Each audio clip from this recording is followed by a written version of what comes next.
And I've got the new slider cards done with your updated levels, so people watching at home can see the new stats.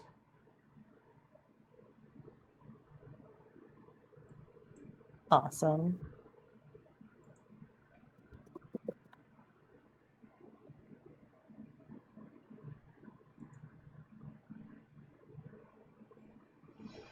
Alright, stream started. Just waiting for Flash to sit back down.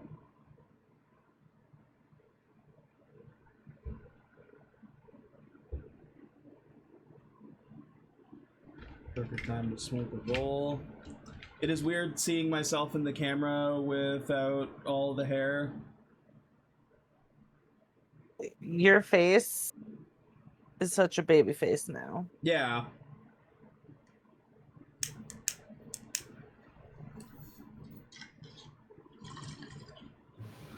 They're gonna be like, oh shit, did the cleaning crew get a new DM?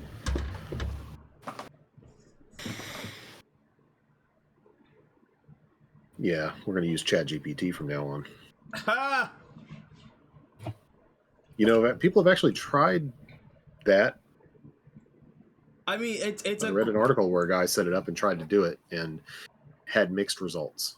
Like, GPT as a DM, I think would be terrible, but it is really great at making fast resources. Like, it knows stat blocks. It can draw enough information from everything compiled on the internet that it makes a decent stat block. It makes a decent, like, wondrous item or whatever like that. Like, you don't usually have to do too much to it to manipulate it. But, like, when you ask it to make story stuff, you really have to make, like, big adjustments or, like, fine-tune things to get them to, like, a spot that makes sense. Let's call it 10 points on your points cards tonight. Flash, I had a really cool idea, but it's not going to work yet. But you know how Nerissa... So first of all, this whole idea started because I thought I was mistaking in my brain on my ability to... I have control air and water, but I thought I had create water. And I was thinking, if Nerissa can create water and she's a saltwater like based creature, it would like stand to think that she would create like seawater, and like therefore it could maybe be like boiled down and you could get the sea salt out of it. And from there I was thinking, since it comes from like magically created water, it would be like more inherently like prone to taking on magical properties. So if you could enchant that water and then boil it down and get the sea salt, you could get like different like gourmet magical sea salts that that you could use in your cooking and do cool stuff with. But I don't have that ability. So it was a really cool idea, all for nothing. Sorry. I figured you were going to the whole, you were going to start learning how to make this saltwater taffy stuff. Also, that would be a really great idea too. But I was thinking for you and your cooking, we could have like I've had like gourmet sea salt in my own kitchen at home. Like I've had like truffle salt and like different flavored salts and stuff. It would be really cool to have that, but like have the different flavors be like different magical properties, and then you could put those in your meals, and then those meals would impart those magical properties.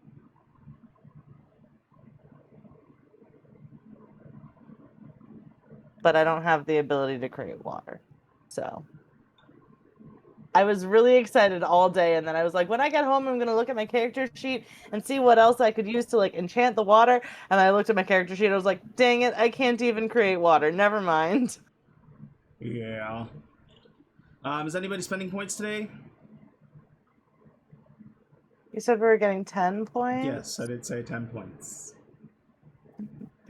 I'll roll for a small one. One for a small one.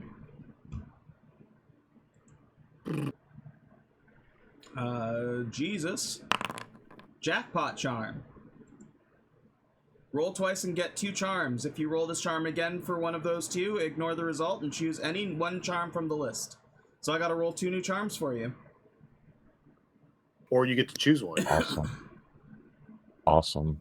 Well, Well, no, or yeah, if you roll jackpot charm again, then you get to just like choose one off the list. Cool. But you get a quiet charm and a charm of alertness.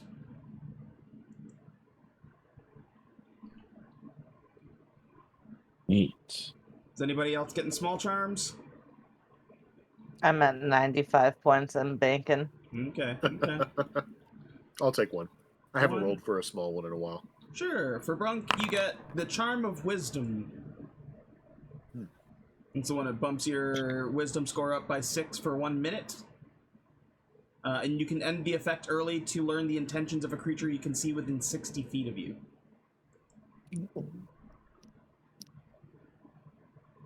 When we last left our heroes, it's kind of a short recap because Brunk had his Food Wars side quest making Paiza and Paiza accessories.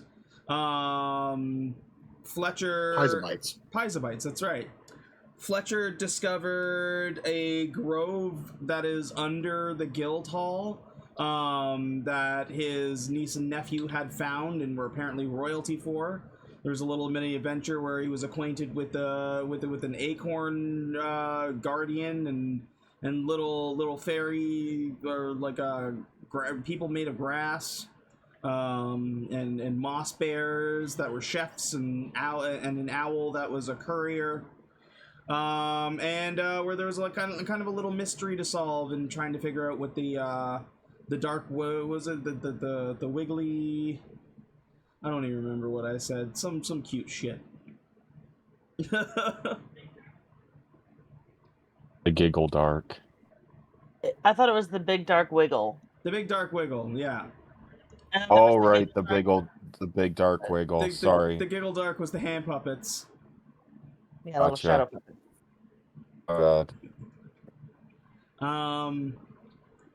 At the end of that, it really was Fletcher decided to stay in the grove and act as like a caretaker while kind of not only researching like figuring out what's going on with the little bits of forest like his forest in there, but trying to kind of like explore and maybe map it out to see what other denizens are there. There's also apparently a portal from there to or like some kind of way to transport to the grove growing that will eventually be part of the surface. But we kind of pick up where we left off with you guys leaving from that secret entrance back into the guild hall and probably meeting up with Brunk at this point as him and Chef Random have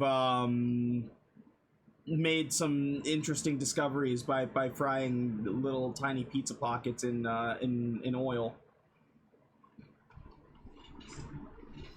When you like move back into the guild hall, Lyric will kind of like excitedly fly up and land back on Brunk's shoulder. Oh, hey there, little lady. Where'd you been? Try this. Try these little. And I hand her this little bitty one that's like her size. It's like, hey, this is Paiza in a little pouch. Like the tiny mini Isn't that foods. Cool? Yeah. She like takes. Like I made it specifically for her. A tear kind of comes to her eye as she like takes a big bite, and then like with her mouth full starts like talking to you about the adventure that they just had and the tiny cute puppy and all of the cool things in the forest and the acorn man and how everybody's names were on a tree and how Fletcher made her cry. Was your name on the tree too? Ah, yes. Oh, that's really cool. I'm kind of sorry I missed it, but I was having so much fun in the kitchen here. She says this is a masterpiece as she's like continuing to bite into it. Oh, thank you. I appreciate that. Would any of us have snuck a piece of the memory pie back for Brunk? I didn't think about it at the time, but I feel like maybe Lyric would have. Lyric did not. I think Lyric ate hers. I'd be able to split mine with Brunk because I haven't eaten mine Yeah, yet. I was just gonna say Jesus was the only one who didn't eat his memory pie. Speaking of culinary masterpieces, they had this thing here down in the Grove called memory pie, and it tastes like home. I think you deserve to. Oh dang! I wish I had thought to bring some back. You would Now have I'm loved sitting it here though, trying to Brunk. figure out what home would taste like for Brunk. Because I don't know if I've given a whole lot of thought to what Brunk's origins are. Like what would be the real world equivalent area where Brunk came from? Utah. Weird. That's very weird. I don't know why. Jesus, do you eat the memory pie? Like, do you split it and share it with Brunk? Yeah, I cut it in half and give him half of it. Or I break half off and give it to him. I will hold out 2 plates to be like, don't make a mess on the floor in the dining area of Guildhall. Biting into this dessert, for you, Brunk, it's not so much feeling a sense of home, but a sense of the first time you ever had a puff pastry. Probably as a kid, or maybe like a younger person. Maybe in your like initial training, just like somebody like baking like this like fluffy pastry filled with like this delicious berry that you couldn't place now if you tried, but that was both like tart and sweet, and kind of like left like this nice like rich feeling on your tongue after swallowing it, that just feels like made you feel like gives you like a sense of like just like belonging and purpose. Jesus, when you eat the memory pie, you get that nice taste on your tongue, but what you feel is the rush of power that you had when you wore the crown. And the almost like the adrenaline from just knowing how like that, like you controlled that raw power, you had the ability to fly, you could be inside minds, like it's just like you get this like sense of like, or go back to that feeling of like just feeling like all powerful.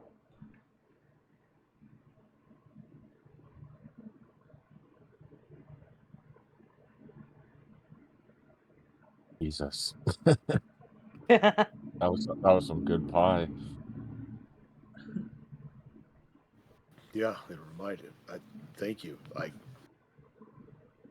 have forgotten what that stuff tasted like.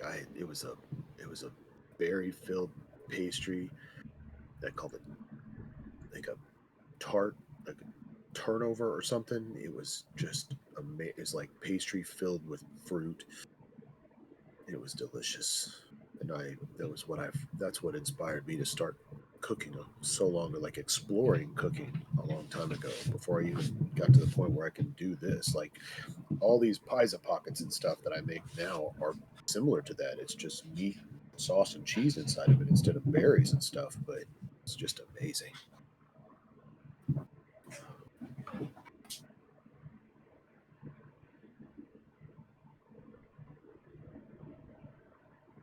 You're welcome, Brunk. I'm happy to have shared it with you. The family's home. The dog came to see me now that he's, not on watch anymore. He had to come tell me. And I knew they were home because I hear him tamping his feet upstairs and stomping on the floor. So he's, I knew they were He's here. excited. Yeah, very much so. It's a happy boy. And so you guys kind of are sitting here in the guild hall dining area, enjoying some Pisa bites and memory pie.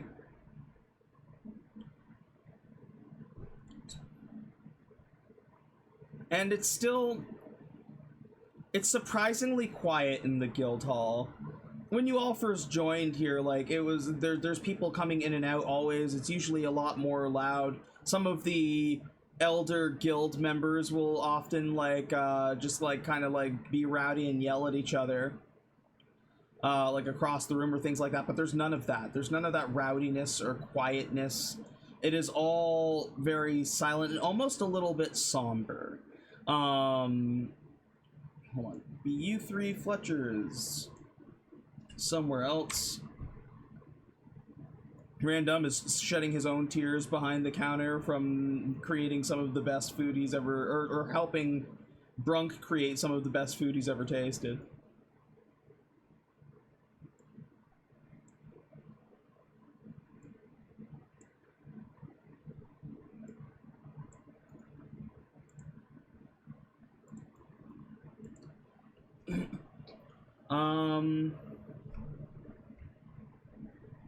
Your goblin captors were taken to like a dungeon. Rosalia is still off with her uncle, catching up. So it's just you three.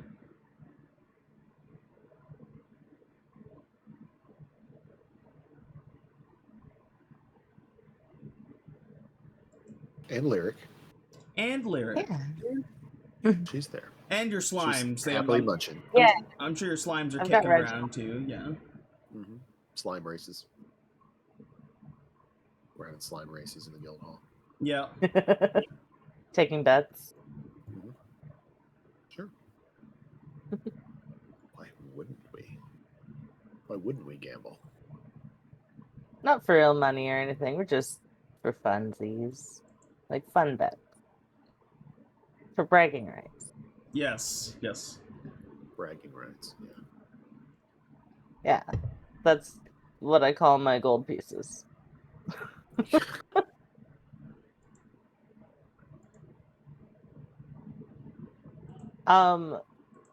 Should we rest? What time of day is it? Probably midday. Oh, well, I guess maybe midday. You guys have timekeepers here. You got like clocks and stuff like that. So yeah, it'd be about midday. But if you looked outside, you wouldn't be able to tell because the sun's blotted out right now. Like it's always dark. It's always dark in Merkana. It's always dark in Merkana. Mm-hmm. Not sunny. Not until you do something about it.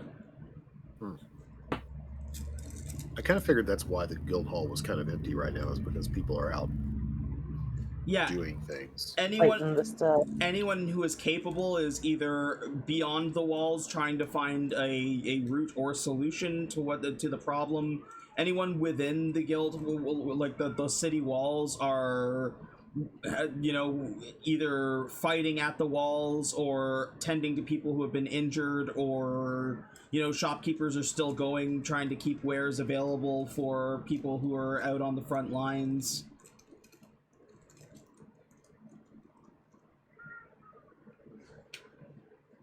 I can't remember, once we got here, did I tell anyone about that conduit idea I had with the churches? I think you might have let Pocket know about it, but then he had to go to attend to something. Okay.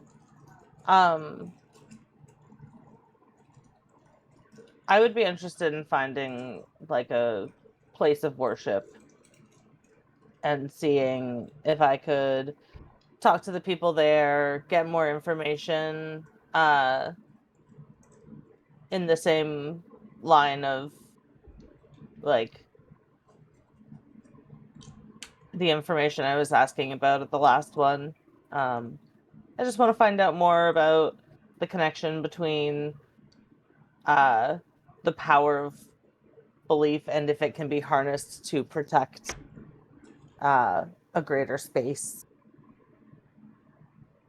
Okay. Is everybody going to be going and trying to like going together, or are you going to No. split off? So are we discussing this over like a meal here? Yeah, I'm totally enjoying the pies of pockets. I mean, I kind of wanted to go check in with the local Cordites myself, so I could certainly see we could ask them. I mean, Can I come along with you? They're not very. I don't know how scholarly they are. They tend to go with more physical pursuits, but maybe knows somebody who can help us figure out who's the best people to talk to about that. Maybe. Yeah, if I could go with you, that would be wonderful. Thank you. Well, I thought you had someplace you were trying to go to. Oh, Temple you were going to go check out? I don't know what kind of Trying to temples find are around here, but I was just gonna go find. Depending on what you want to do, and again, this will be common knowledge because you are technically from while you may have origins elsewhere, you are from Merkana currently, so you would know your local surroundings. Oh, okay. It's been home, at least in the recent past. Exactly. Okay. Most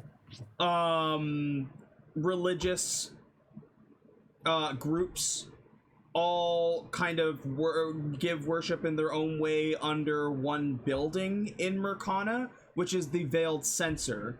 The exception, or one of the few exceptions, being the followers of Cord. I'll wait till he has his headphones on.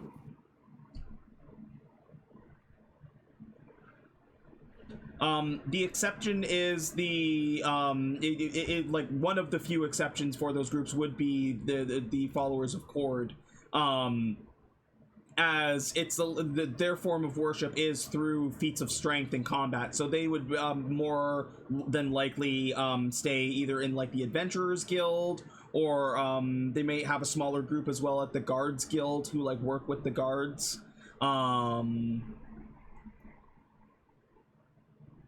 If you're looking for the more traditional, the Veiled Censor is where like most other clerics for other religions would reside.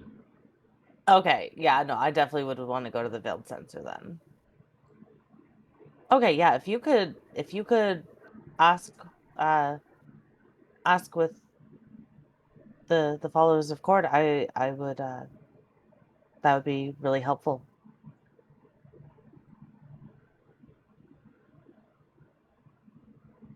What is it that you want to know again? So, I got a piece of paper and a pencil, and I'm not gonna write. I'm trying to see if I can figure out what it is about the connection of the power of belief in your god and the radiance that you are able to cast. And if that power can be harnessed to create like a protective space. So that way the radiance could just be kind of like a consistent barrier instead of just you specifically needing to cast it. Oh, you mean like the stone thing at the Oasis? Yeah. Oh, okay. Okay, hold on. And he starts writing slowly because he's not an educated guy. No worries. I look over. I see like a bunch of like backwards letters. There's probably a few. Yeah. Those E's are hard. They're hard. They are.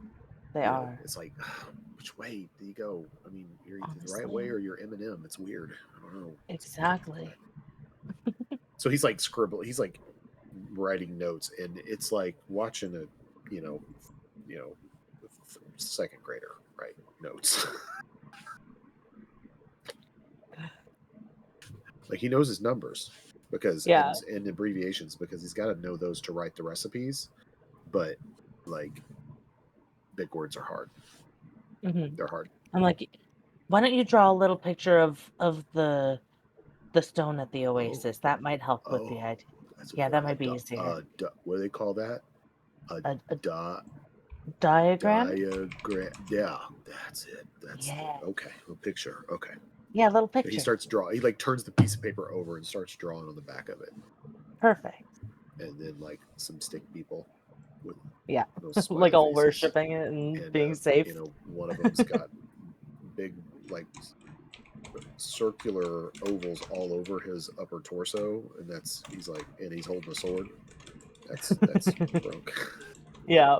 There's one in a little and then he draws a square little that bitty stick figure with some wings, and that's Lyric. I love it. And then you and your fish tank with its legs, but you have a tail, and he does a really good job of that. Artistically, he's not horrible. I'm not at drawing surprised. pictures. It's just a good thing he doesn't have. I mean, it's a good thing it's in pencil, not in crayon, because it might get a little weird there. Yeah. I don't even know what a crayon is. I think they make them out of wax or something. It's weird. Mhm. Like old candles. Anyway. Perfect. That's really good, Brunk. Oh, thank you.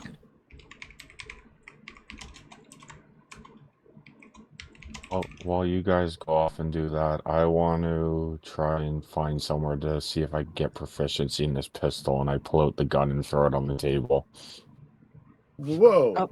Oh, okay. Watch where you point that thing. It could go off. Oh, right. Sorry, I put it back. I take it off the table, put it away. Proper safety with your fire thing, whatever that is. This is why I need training. I don't know what I'm doing with this thing yet. I mean, do you see me just pull out my sword and just throw it on the table in front of everybody? That could be dangerous. I might skewer a slime, you know, or Lyric, or food. I don't want to skewer food.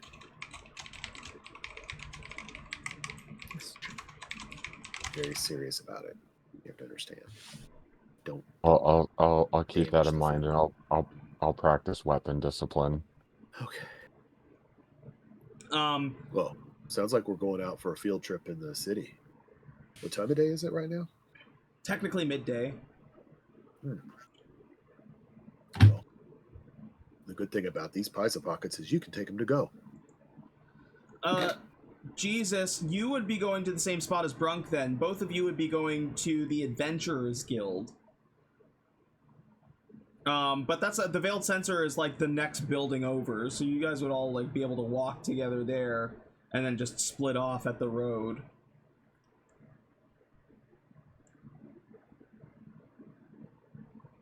Place you guys.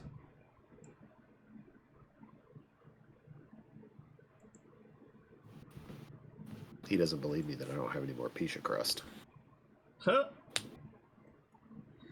I'm sorry, Pisa crust. He doesn't crust. understand that I don't have any more Pisa crust.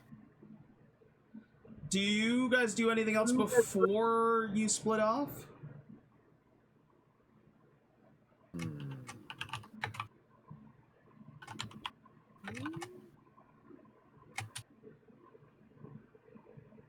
I don't know if there's something I should do. My brain is telling me that we should sync our watches, but we don't have watches. We should sync our communication crystals. Just in case. The rogue in me is in heist brain, and we should sync our communication crystals. Right. Do you know how to sync it? Because I don't. I think we just have to make sure they're all set to the same time. You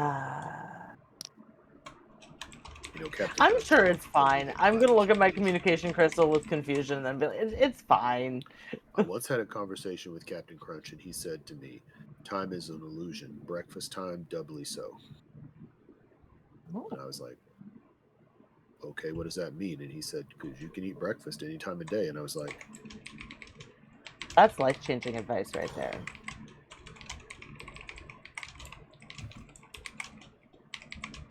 I'm gonna make eggs at lunch. And he's like, do it. I'll make pancakes at dinner. He said, do it. Ooh, you should try making pancakes So that much are specifically dinner, like savory pancakes, Brunk. Oh, like with You've been making. What meaty about bits in if them you or put something? pizza toppings on a pancake? Make a wonder pizza pancake. I wonder if like you could mix like syrup or honey, like and put it into the mix when you make the pancakes. Not like mixing it in, but like put little bits. So I'll have that to think it's about it. in there. Yeah. I'll have to think about it. Maybe after you put it on the pan when you're cooking it, then put it in.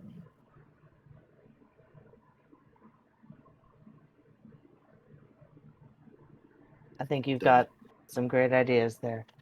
Ugh, you're gonna look. We're trying to get out of here and find your information, and you've got me wanting to hop over this counter and go make some more food.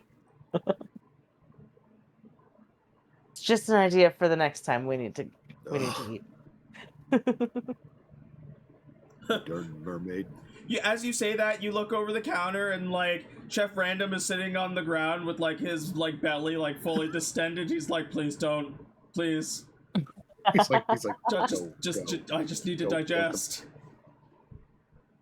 Yeah, you take a little nap there. That's funny. It's fine.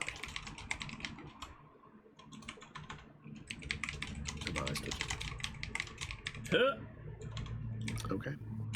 When you finally finish eating, and you head out, the what were their names again? Is it the Billsleys? Phil and Martha Billsley? Think so. You pass by them and they say, "Oh, headed back out?" Yes. Yeah. Can we get you anything? Oh no, we're fine. They've got everything we need here. Just be safe. Of course. We try, but we are adventurers, and well, sometimes we're not safe. That's part of the job. And sometimes when we're cleaning up stuff, we forget to wear gloves. Oh dearie, you should wear gloves. Well, sometimes I lose them. I get a string on them or something, or a rope. Martha reaches and she's got like the apron with like the big front pouch, and she like reaches into the front pouch farther than she should be able to, like almost to the shoulder, and then pulls out like these like just pair of nice leather gloves, and she's like, "Here, dearie." Oh, those are really nice. Mm-hmm. And I'm feeling them, touching the leather. I'm like, oh my, those are like I've got to like just. They feel like a little loose for a moment before they kind of like just like form and fit to your hands. Oh, nice. And I like grab my sword real quick and I kind of like grip it to kind of pull it out, just kind of test it and see how it feels. Because I don't usually wear gloves when I'm fighting, so when I'm swinging, so I was like, oh, that's really nice. I could get a firm grip on that and just go to town on it. Oh, sorry. I got a little excited there for a second. It's like, oh, don't worry. I'm glad you like them.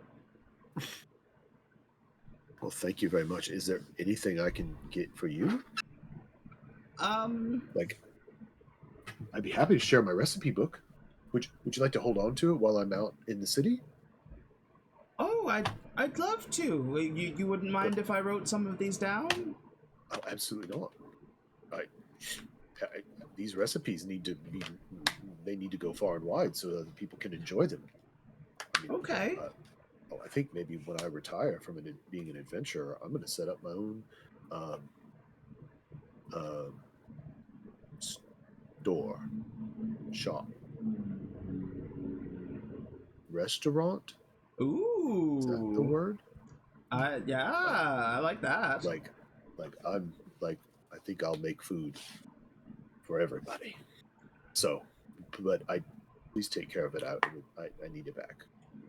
Do you mind if I add a recipe? I make some amazing butter tarts. I would be honored if you would add to my recipe book. You can add a recipe. Amazing. Add a recipe to your character sheet. It is Martha Billsley's butter tarts.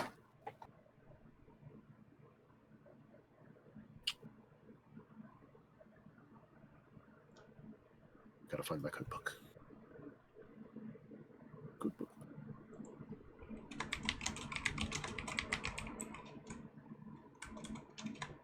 Martha Billsley's butter tarts. Butter tarts? Butter tarts, yeah.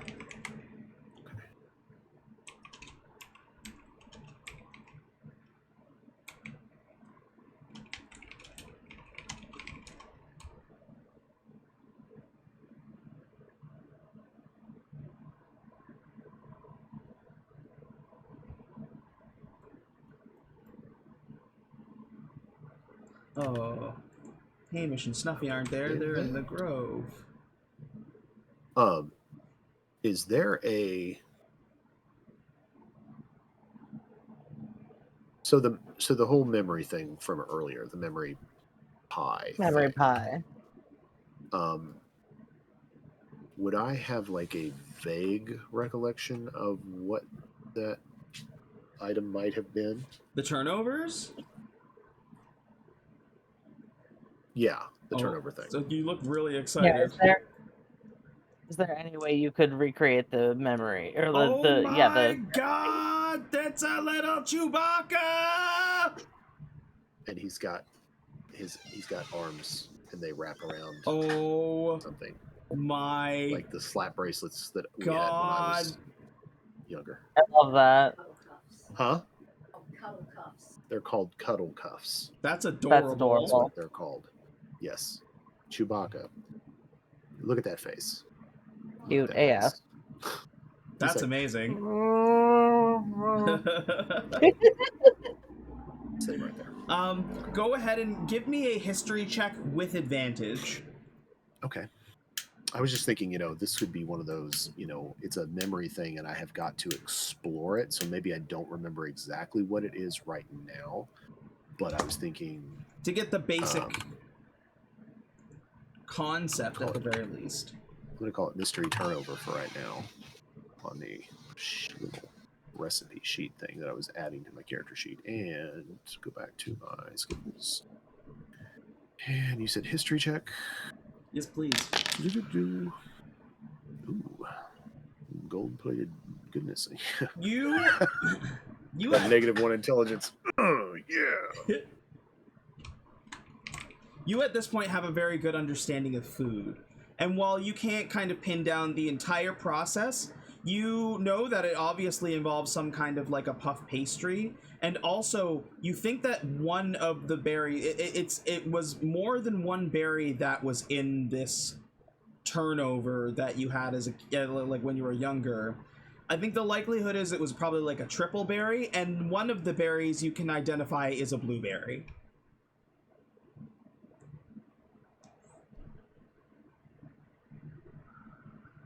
I will write that on the recipe. I will update the recipe.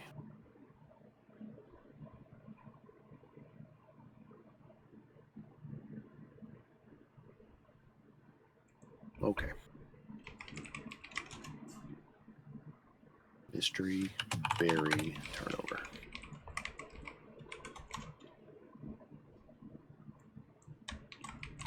Mystery. Oh, what the? Stop. What is that doing that? Okay. Berry mystery triple with a question mark. Berry turnover. Berries. Blueberry. And then question marks.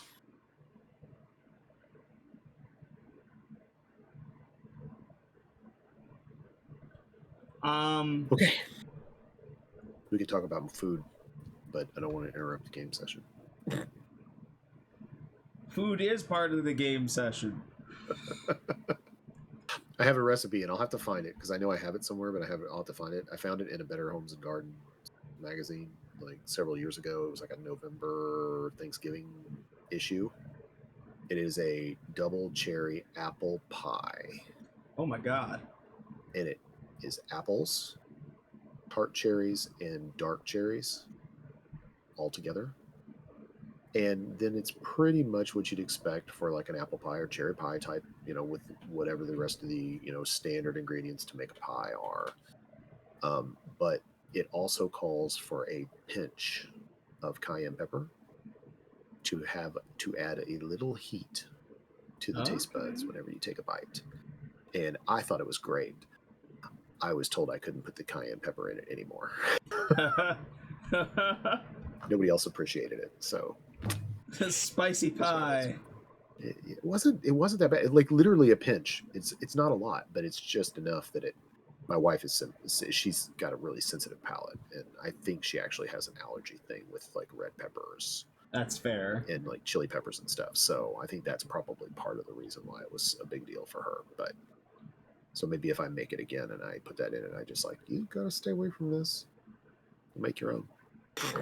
Anyway, that was my little triple fruit short story to go along with that was triggered mentally by the session. I love that. It's topical.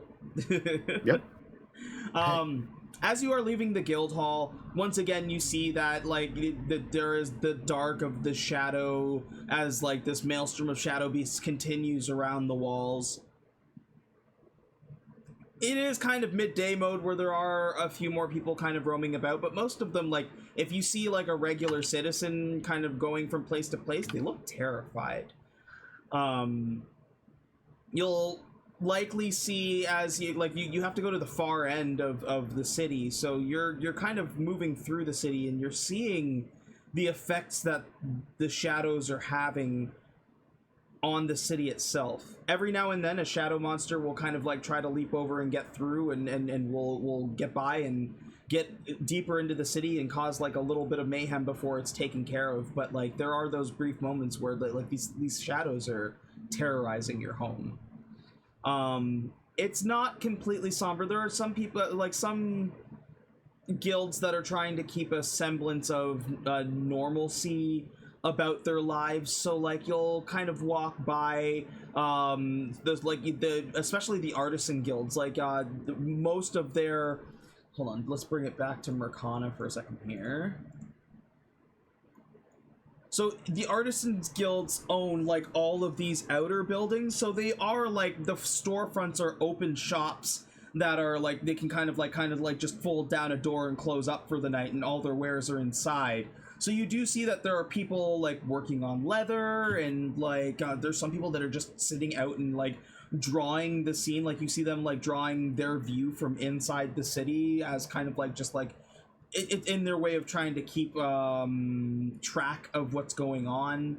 You see that they'll have like kind of like almost like paintings of like just sections and like have them labeled like 2 p.m. or not 2 p.m. but like 2 o'clock, 3 o'clock, 4 o'clock. This is what it looks like every hour. You will see. Where are my guild leaders at?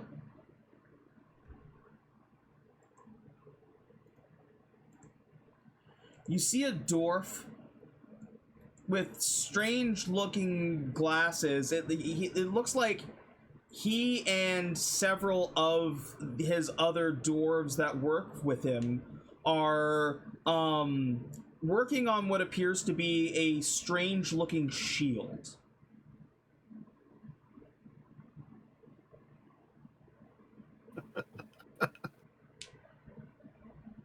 Sorry.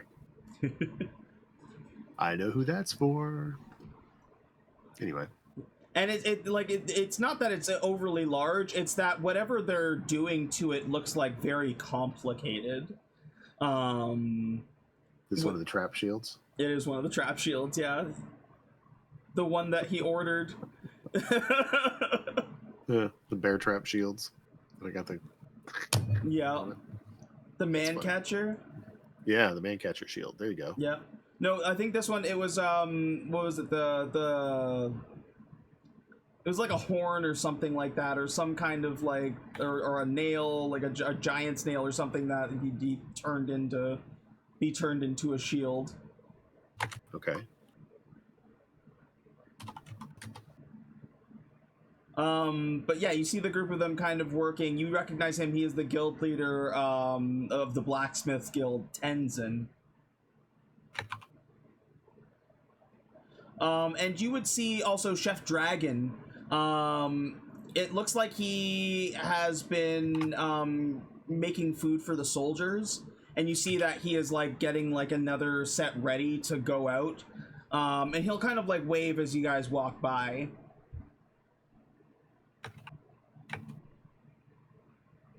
We'll wave back. It's only appropriate to be friendly. I was like, rations. Do you require any rations? No, we're good. We're good. Thank you. Making an antlion soup or an antlion stew. Antlion. Antlion stew, yes. Do I know what an antlion is? Probably. You probably would. It's kind of they kind of look like giant ants. Like they're huge. And you know that their flavor tastes kind of similar to like a lobster, but like more like earthy lobster. Oh. Okay. No, it sounds delicious though. Maybe I'll come back and try it sometime later, but I don't need any right now. Thank you. Sure. Yeah.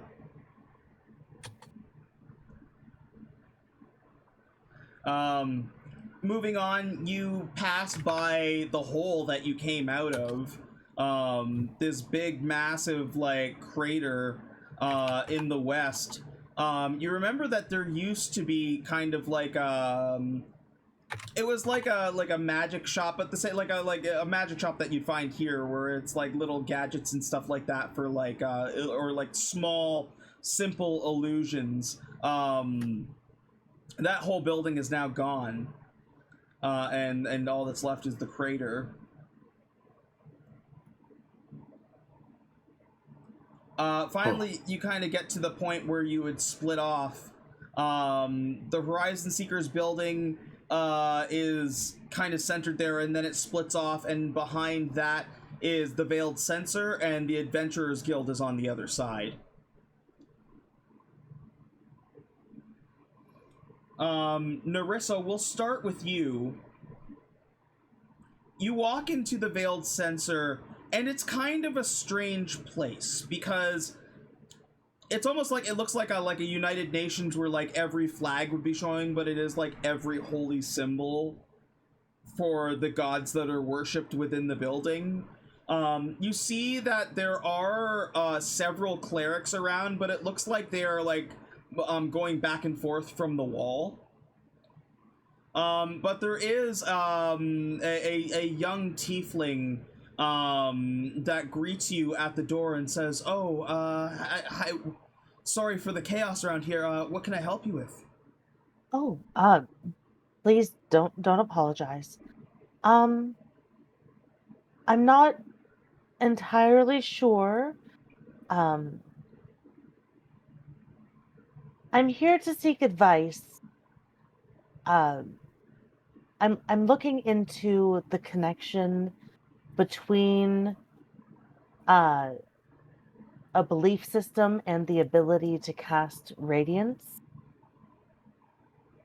And I'm hoping that ability can be harnessed to create some sort of protective area, almost like a conduit of some sort to create almost like a shield around a space. It's something I had spoken to. Oh goodness, I can't remember his name. I had spoken with somebody else about previously, and It's an idea I want to work on and to see if it's possible. She says, "My name is." We're not with her, right? Did you split off to go to the Adventurers Guild, or would you have gone with her to the Veiled Censor? Well, I mean, we had been talking about this whole thing where I had drawn this picture of it, so I kind of thought we were doing the research together. Okay, But because I mean, it sounds like I guess I felt like it sounded like we had two different destinations to go to, but I kind of was planning on hitting both of them, I guess, or at least I thought I was going along with this conversation. Oh yeah, well, I know you wanted to visit those who worship Cord, but they'd be at the Adventurers Guild primarily. Okay. But I mean, that's not to say like if you want to go with Nerissa first to the Veiled Censor and then I'll go to the Adventurers Guild, like we can do it either way. I just thought you guys were splitting up. No, I will go with. Okay. Both to the first location, to point A and point 2. Okay. The tiefling looks and says, I am Sister Cynthia. I am a cleric of Bahamut. Lovely to meet you. I'm Nerissa. Big dragon. Muscle. Very big dragon, yes. Most of the active clerics are out at the walls, are aiding in whatever this is. Most are dealing with the maelstrom. Although we found that Radiance is only kind of a small deterrent. What did you have in mind? Well, I drew this picture, and I kind of shuffle up next to her like I'm excited about it. It's like I drew this picture. Okay, so we were at the Oasis down south from Merkana. Okay. Do you know what I'm talking about? The Okay, Aravallo Oasis? That one, yes. So when we got there, because we came from the ocean to the east, and we came from the ocean because we was on a ship, right? We arrived in the ship. Okay, so we came to the Oasis, and we got there, and they got this big tower, and there was like this bright, shiny stone like a sun on top of it, and like so the whole Oasis was like really bright, like sunlight all the time. Now there was a priestess there, and it was keeping the shadow creatures kind of away, right? Okay. And he looks at Ellie. He's like, "That right? That's what it was doing, right?" That's certainly how it seemed.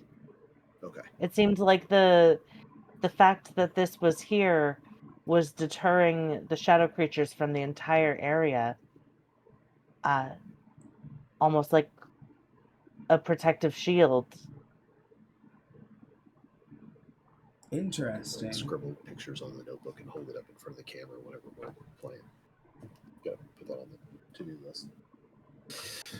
Okay. So like I'm standing there like an easel with a picture next to her while she's and like one of my claw arms on my tank are like pointing to the different parts of the diagram and stuff. You need like a little red light thing to point out, or stick. Do you have one of my tank claws. She's like, do you have some time? Yeah. I think that there's somebody you should meet. It's like, what time is it? It's like 2:00. Yeah. She takes you deeper into the building, and you see that there's a door for each religion where, like, when you look in, it almost looks like they just basically have their own individual churches that would fit the theme of each god. Finally, at the end of this very long, like, impossibly long hallway, you get to I'm a assuming door. I didn't see a cord one. There is a cord one. It looks like a weight room.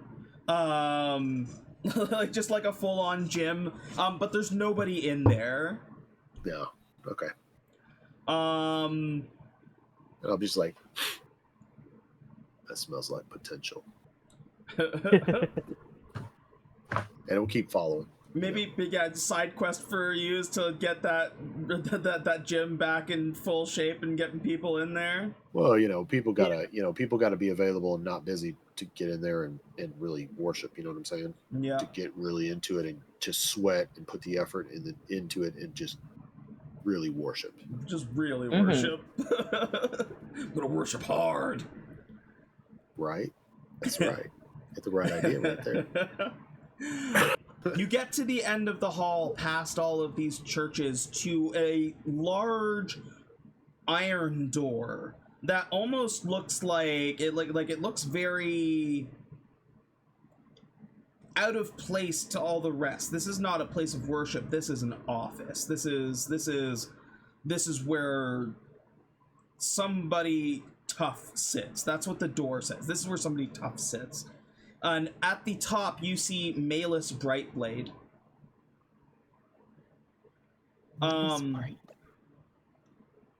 Cindy opens the door and says, Guild Leader Malus, I think you should speak with these folk. And sitting at a desk also that appears to be made of iron, but like looking closer, it almost looks like it's made of weapons. Like it looks like it's like swords and like shields and spears and things, or like spearheads and stuff like that have been melted together into a desk frame. You see.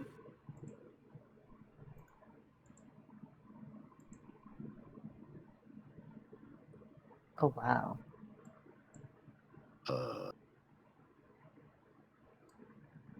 A woman clad in armor, with this great sword, like kind of like stuck into the ground beside her.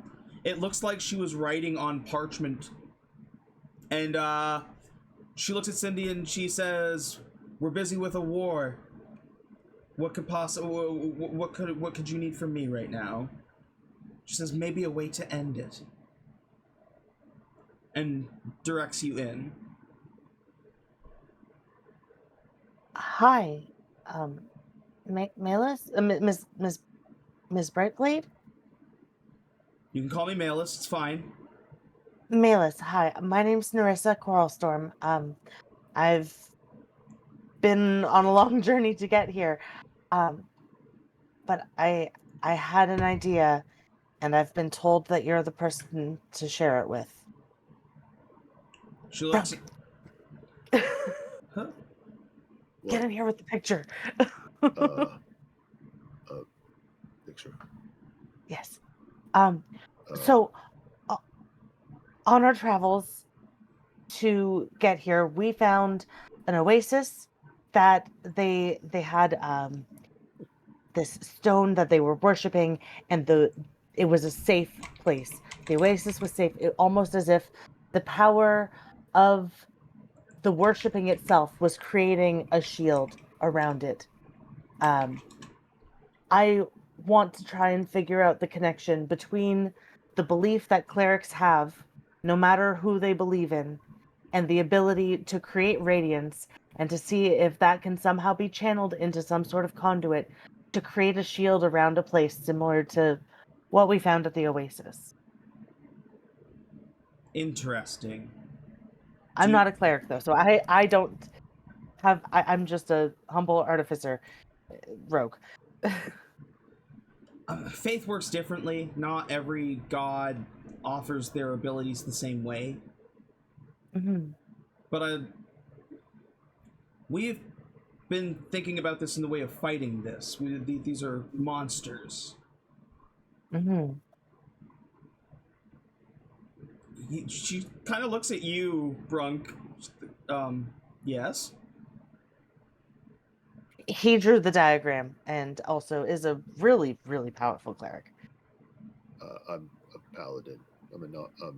Paladin? Not Sorry. a warrior of Cord, ma'am. Sorry. She kind of stands and squints a little bit and then looks and catches the slime like on your shoulder and she's like, "Cleaning crew." Yes. I should have guessed. How's Clean doing? As she sits back down and picks up her quill again.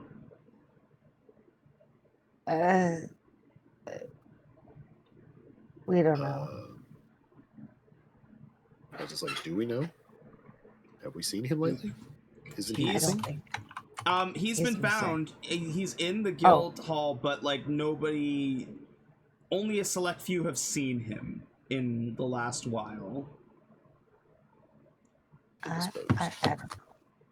She's like, last I heard he was in poor health. Please send him my regards if you see him.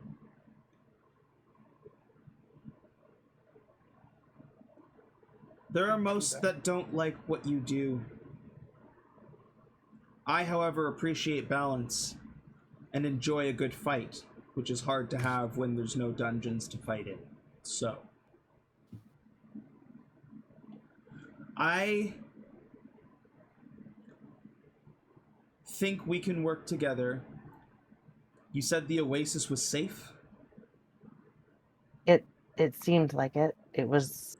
We didn't see any shadow creatures while we were there. And do you know how this Everyone was relaxed. Do you know how this works?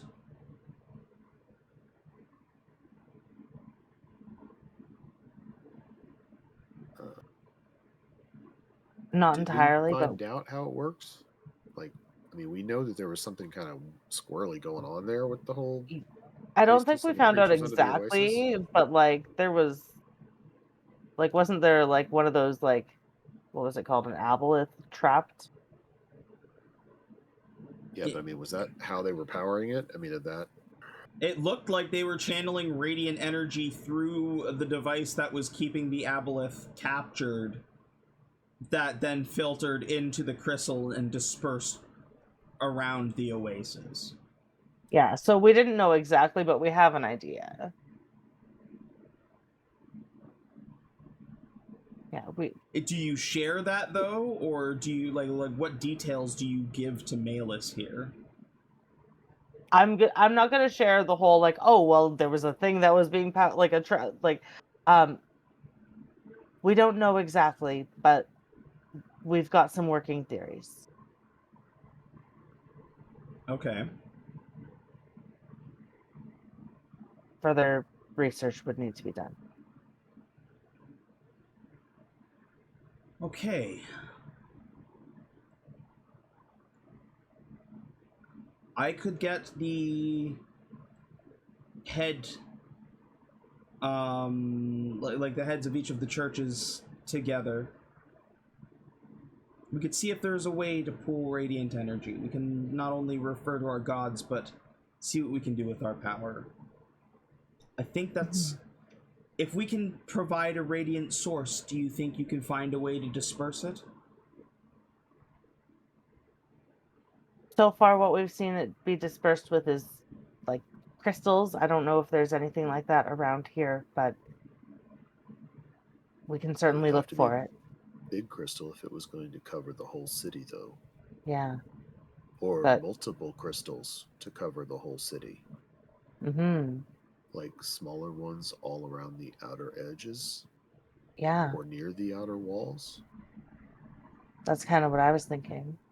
Smaller ones might be easier to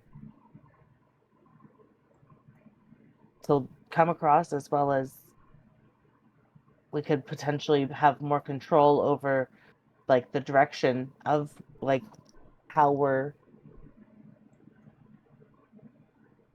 channeling the radiance, you know? I'm gonna pull one of the glowing crystals from my tank out and say I would like to experiment just to see if this can channel even a little bit of it. Okay. See, what did you have in mind?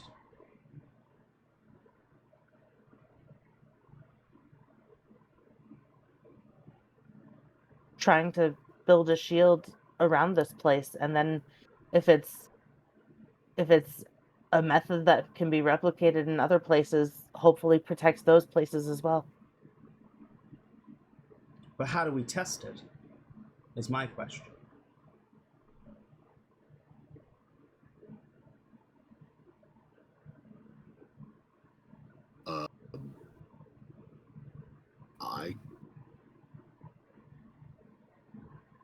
Okay.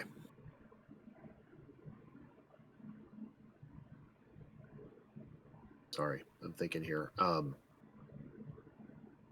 Would Pest has Pest had any sort of when he sees Rosalia cast radiance, does Pest have any sort of reaction to it at all, being like a little shadow dog?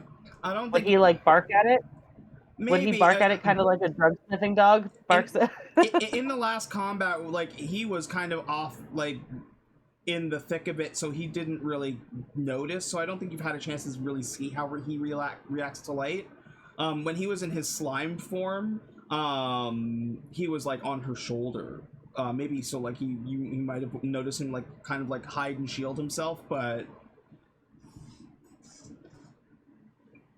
it didn't make him scared of her or anything like that. But even if he could, maybe he could even be trained to bark at radiance, kind of like a drug sniffing dog. And then we could be like, hey, does this, if you cast radiance at this crystal, will he stay away from this area over here because of the radiance being projected or whatever? Is that a coherent idea? It feels like a lot. Yeah. What about just trying to see what happens at one of the spots where the shadow creatures that are getting in every once in a while? Okay, but she looks at the little crystal, she's casts a radiant spell on it, and it doesn't really seem to do much. She's like, but what, how do we do this? I'm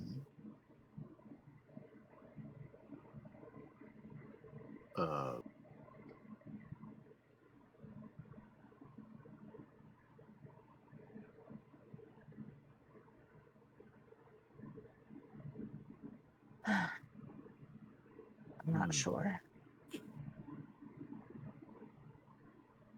Yeah, Brunk's thinking hard, but he's not a thinker, so...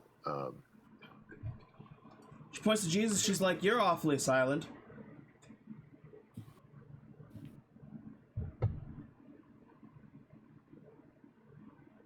I can't really think of... I'm not even sure how to test this either, other than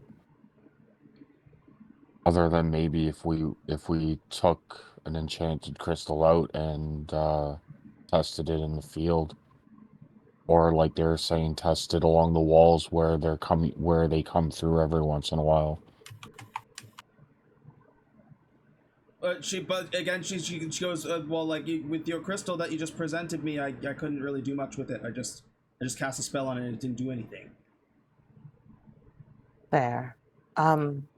What if you have to be in contact with it and stay in contact with it? Yeah, what if you hold it and channel the spell through it? She holds the crystal, goes to channel the spell through it, and the rock that you gave her, the crystal, explodes. Oh. Okay, so maybe she this isn't the right kind of... holds up her hand, and there's shards of crystal in her hand that she picks out one by one, not even flinching, and then casts another spell that just you watch as the wounds heal over. I'm so sorry about that. You didn't know. Oh. I feel really bad right now. Yeah. She'll say, if one of the core components is radiance, then we can help you here. If you can figure out the other parts of this, then you let me know and we'll provide the light. Okay. Thank you. She picks up her greatsword and she says, now if you'll excuse me, it's my shift. Of course. Thank you so much. And you watch as she kind of does the soldier march out and back towards the wall.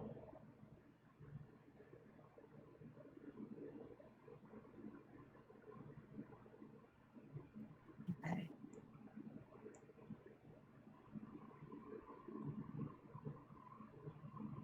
I wonder if it was something to do with that creature that was at the oasis and the crystal that was there.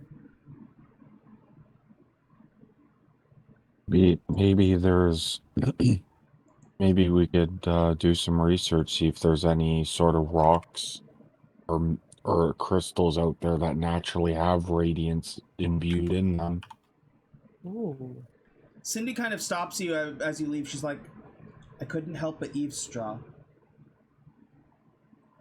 At the Oasis, do you remember what god the cleric followed? I don't think she was following like a established god. Unfortunate. I don't.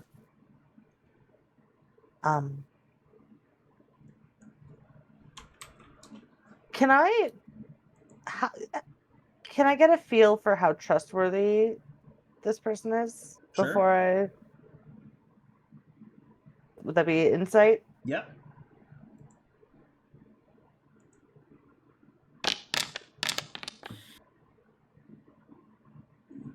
Seems pretty genuine, just a kid.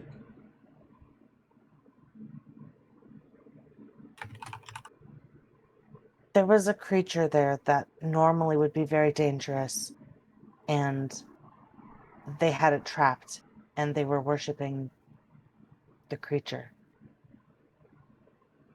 They were worshiping the creature? I don't know if they were really worshiping it. Were they?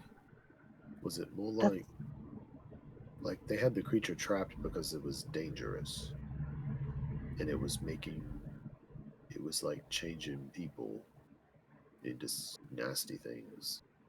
Oh, And they I had thought it she like was. I thought captured she in a. was worshiping, I don't. or Was she or was. worshiping it? Yeah, I thought she was worshiping it too. I thought, But I mean, it seems weird that she'd be worshiping it, yet she's got it trapped. Maybe Brunk's just not a understanding kind of guy.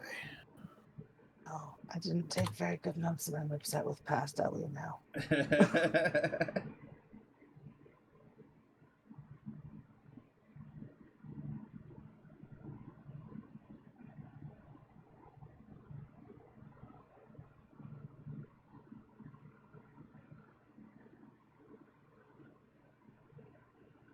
Excuse me. Yeah, I'm not seeing it in my notes here. I thought she was worshiping it though. Like I thought that she had kind of gone off her rocker because we tried to warn her about it being dangerous, and she's like, "No, it's fine." And yeah, then they do worship it. oh, you took good notes. Yeah, I have it in the Thank notes. you. They did worship Aboleth. Yeah. So they were worshiping the creature.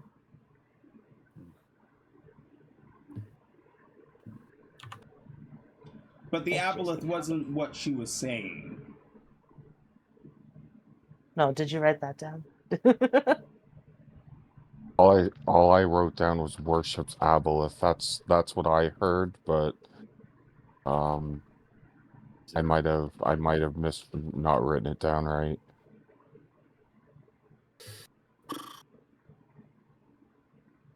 She was saying the name of somebody specific though, but I don't think we can remember who.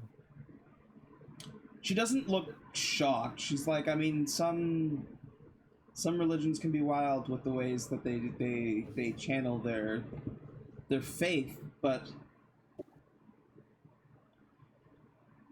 something living transferring they are transferring the power through something living.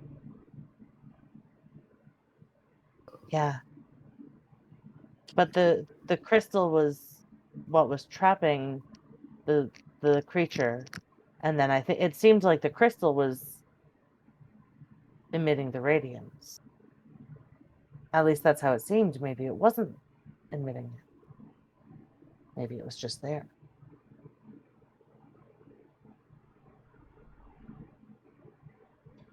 She's like, Maybe we do need something living. I'm going to pray on this, and if Bahamut answers, I'll try and get the message to you. Thank you. She'll nod and she'll return to her desk.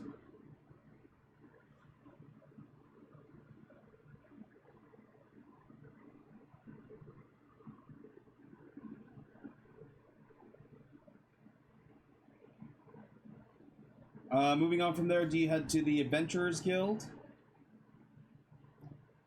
It's not very. That was the plan. It's not very far. The building here is a little bit more traditional. You see, kind of like whether it be, it's the most lively spot first and foremost. Like, there's several adventurers that are just kind of hanging out here. They're not hiding. They're out in the open. Like, they're confident enough, but they're also like still going about their daily lives. The guild leader greets everyone at the door, and it looks like he also he does the primary work behind the counter. So you see Brick Hammerfist.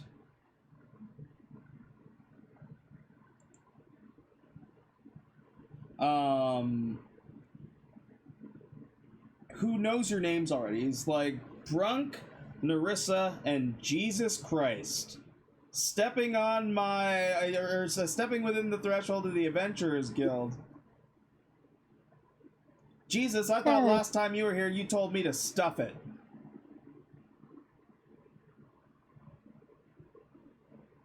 I don't remember that. Did I?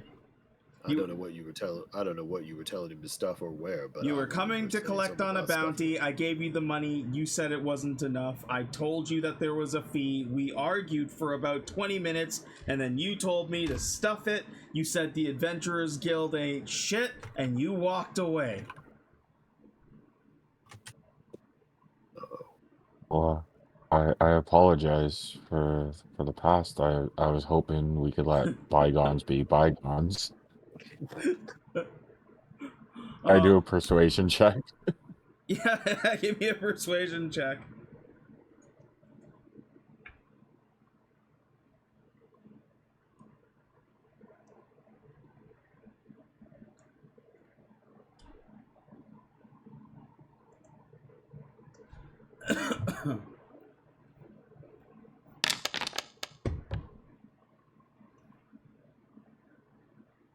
Oh, damn, your persuasion's really good. He's like, oh, well, all are, I guess, welcome at the Adventurers Guild. I'm just busting your balls. Get in here. I go to give him a handshake, just be like, things are good. He gives you, like, a nice, strong grip, like, as he gives you a handshake, but he does shake your hand. And he's like, what is, Clean's finest expedition crew doing here? I thought you were out to sea. We were. Yeah, we're back from out to sea for the time being. Well, sorry you had to come back to this shit. And he looks up at the maelstrom. I mean, it was like this at sea too, so. And we've run into it between the sea and here. Yeah, it's even everywhere. over at that, what they call that town again? It's outside Merkana.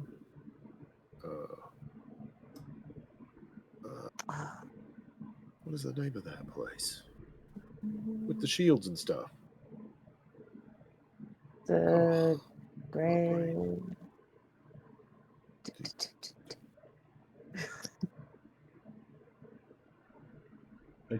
Rockcroft.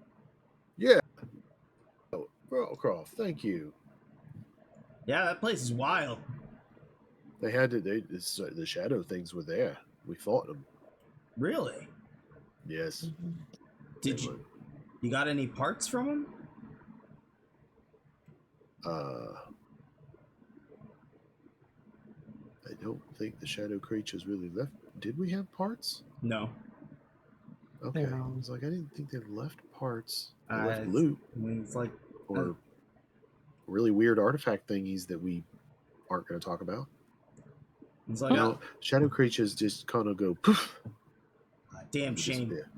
Damn shame. was hoping they'd have like teeth or something. They call it teeth. They just don't stick around when you kill them. Anyway, what can I help you with?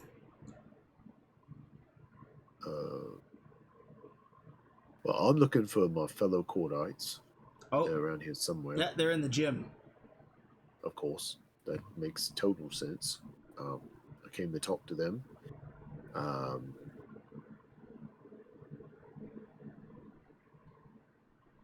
What else did we come here for? Jesus, what'd you come here for?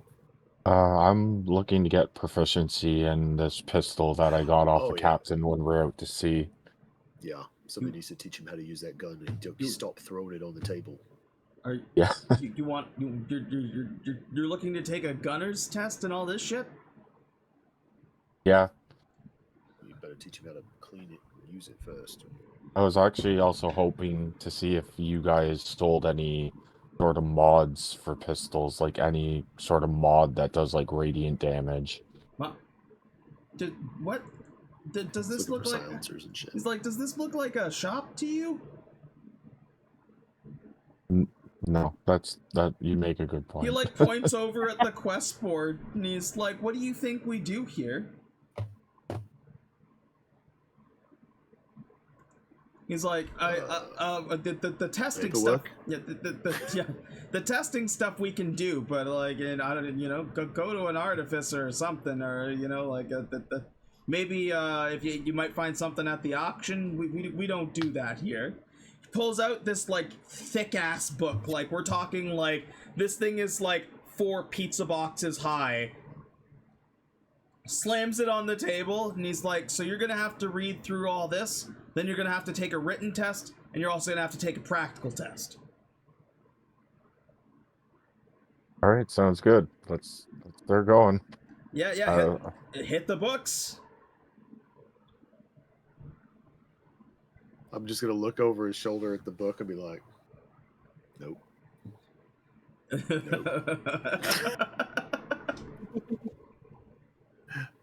Words are hard. Nerissa, so Jesus like cracks a fucking giant book and starts reading.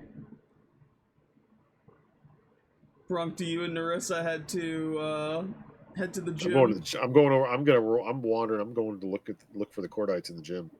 Yeah, I'm gonna follow because I wanted to learn more about any sort of radiant. I'm just trying to get as much information about this as I can.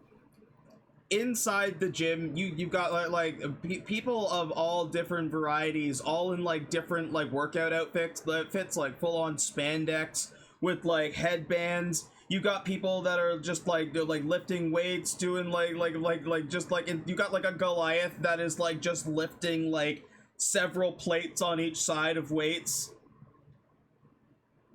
One guy walks over, he's like, Brunk, what's going on? Gives you like a full on punch to the chest.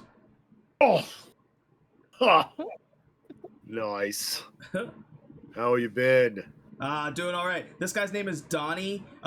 He is a like pretty like buff human. Like we're talking like young Arnold jacked. Okay. He like fucking tosses a barbell at you like it's a basketball.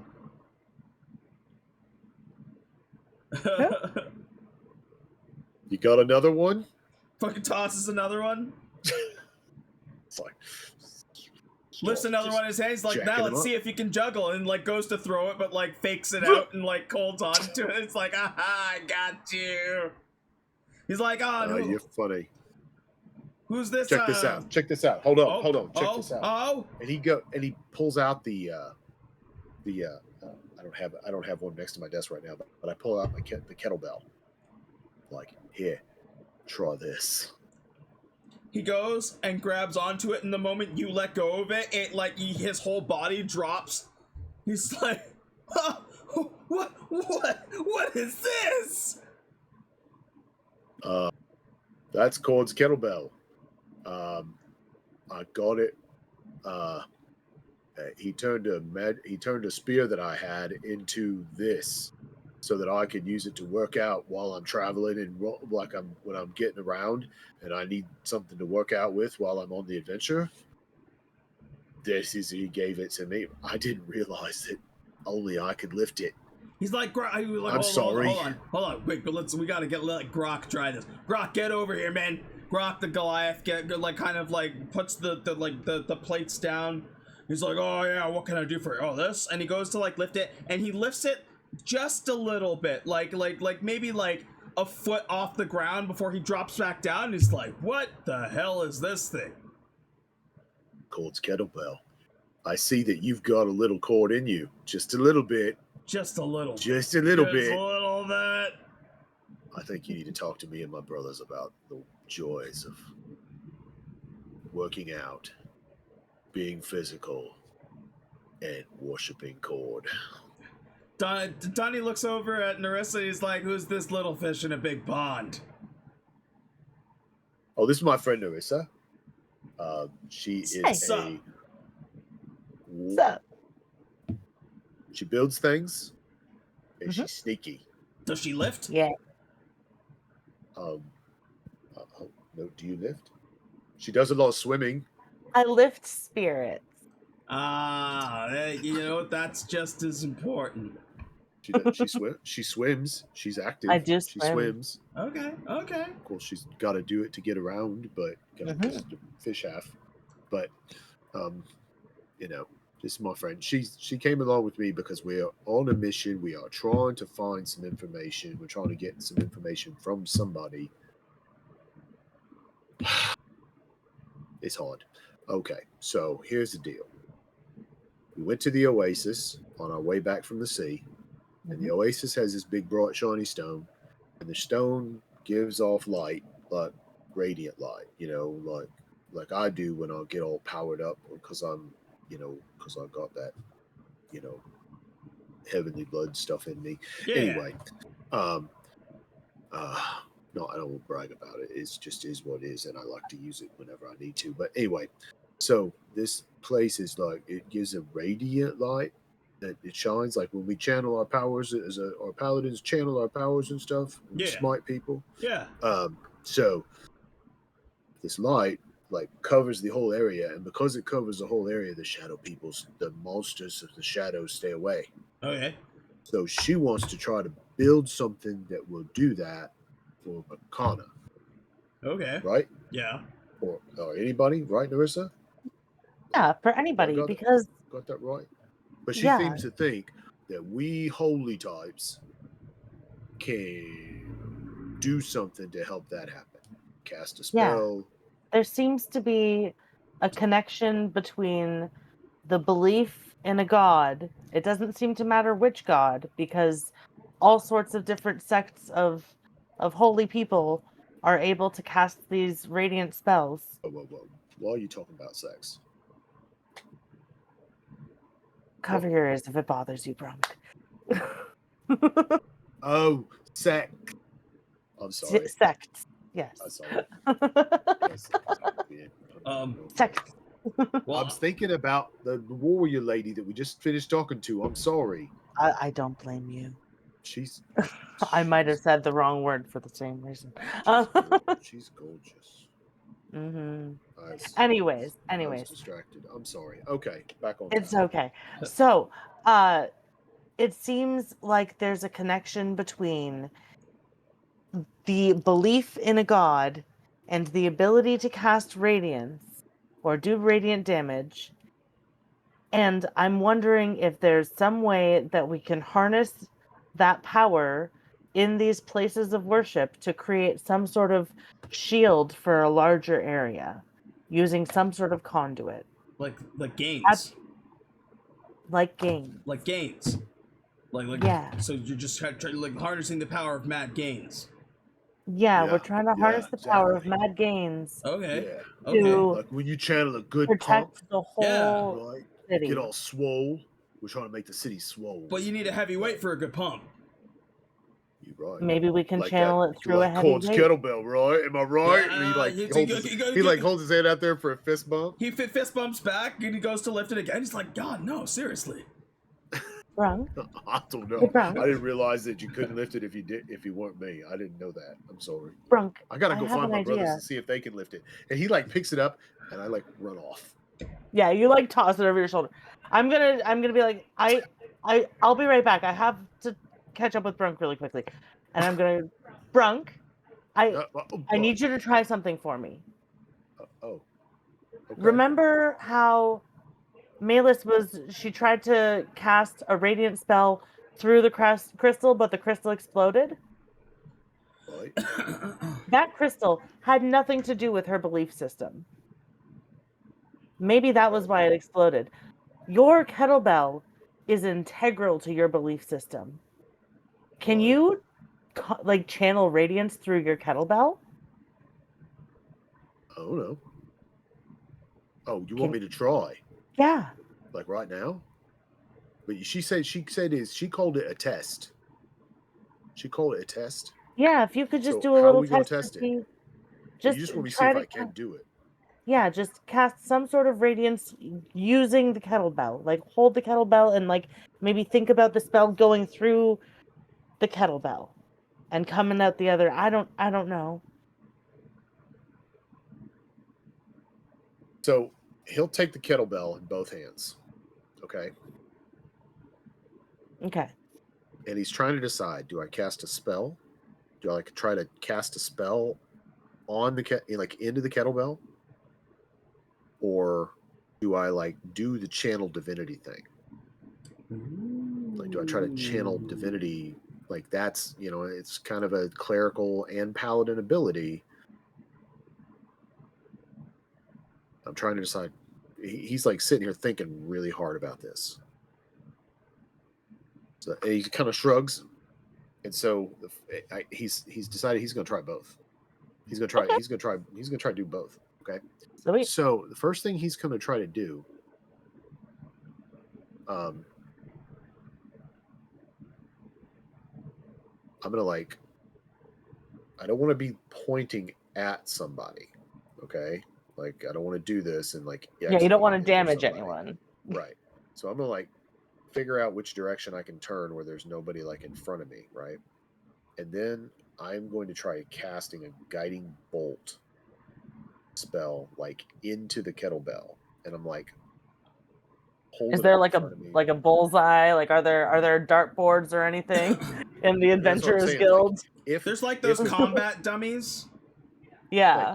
Like I'm worried that if I like cast this and it like goes off, like I'm trying to cast it into the kettlebell to make it like to like channel it into the kettlebell.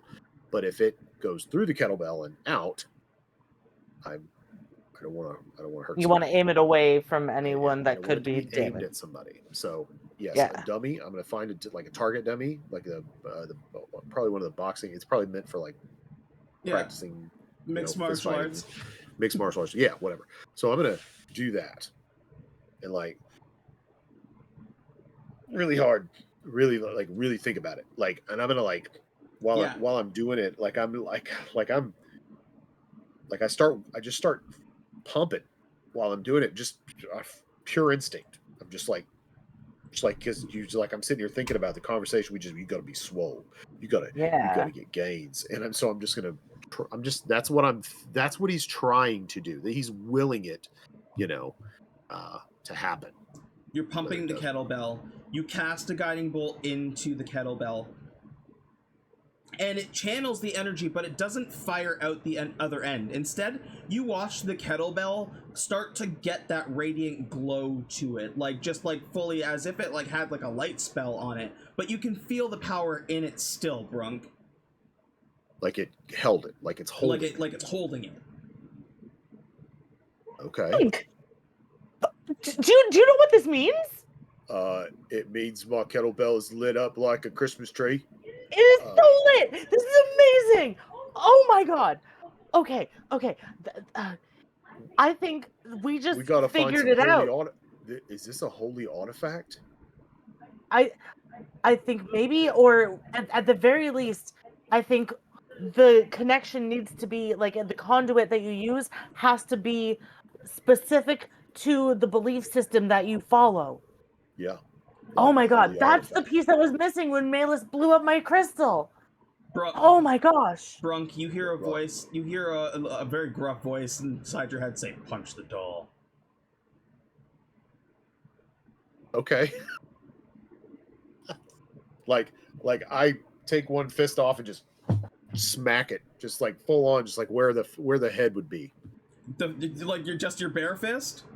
Yeah. You punch it with your. Am I supposed to punch it? Am I supposed to punch it with the kettlebell? You punch it with your bare fist, and nothing happens. It's just a regular punch.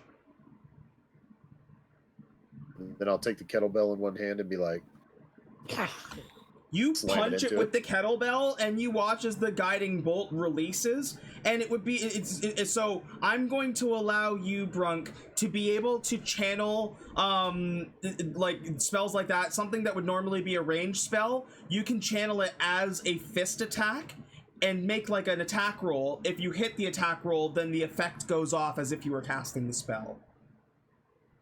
It's a melee attack with the ranged attack benefit. With the ranged like attack benefit. If it's an attack roll to hit, yeah, it does the radiant damage that you would do with the guiding bolt, and you get like whoever attacks it next gets the advantage.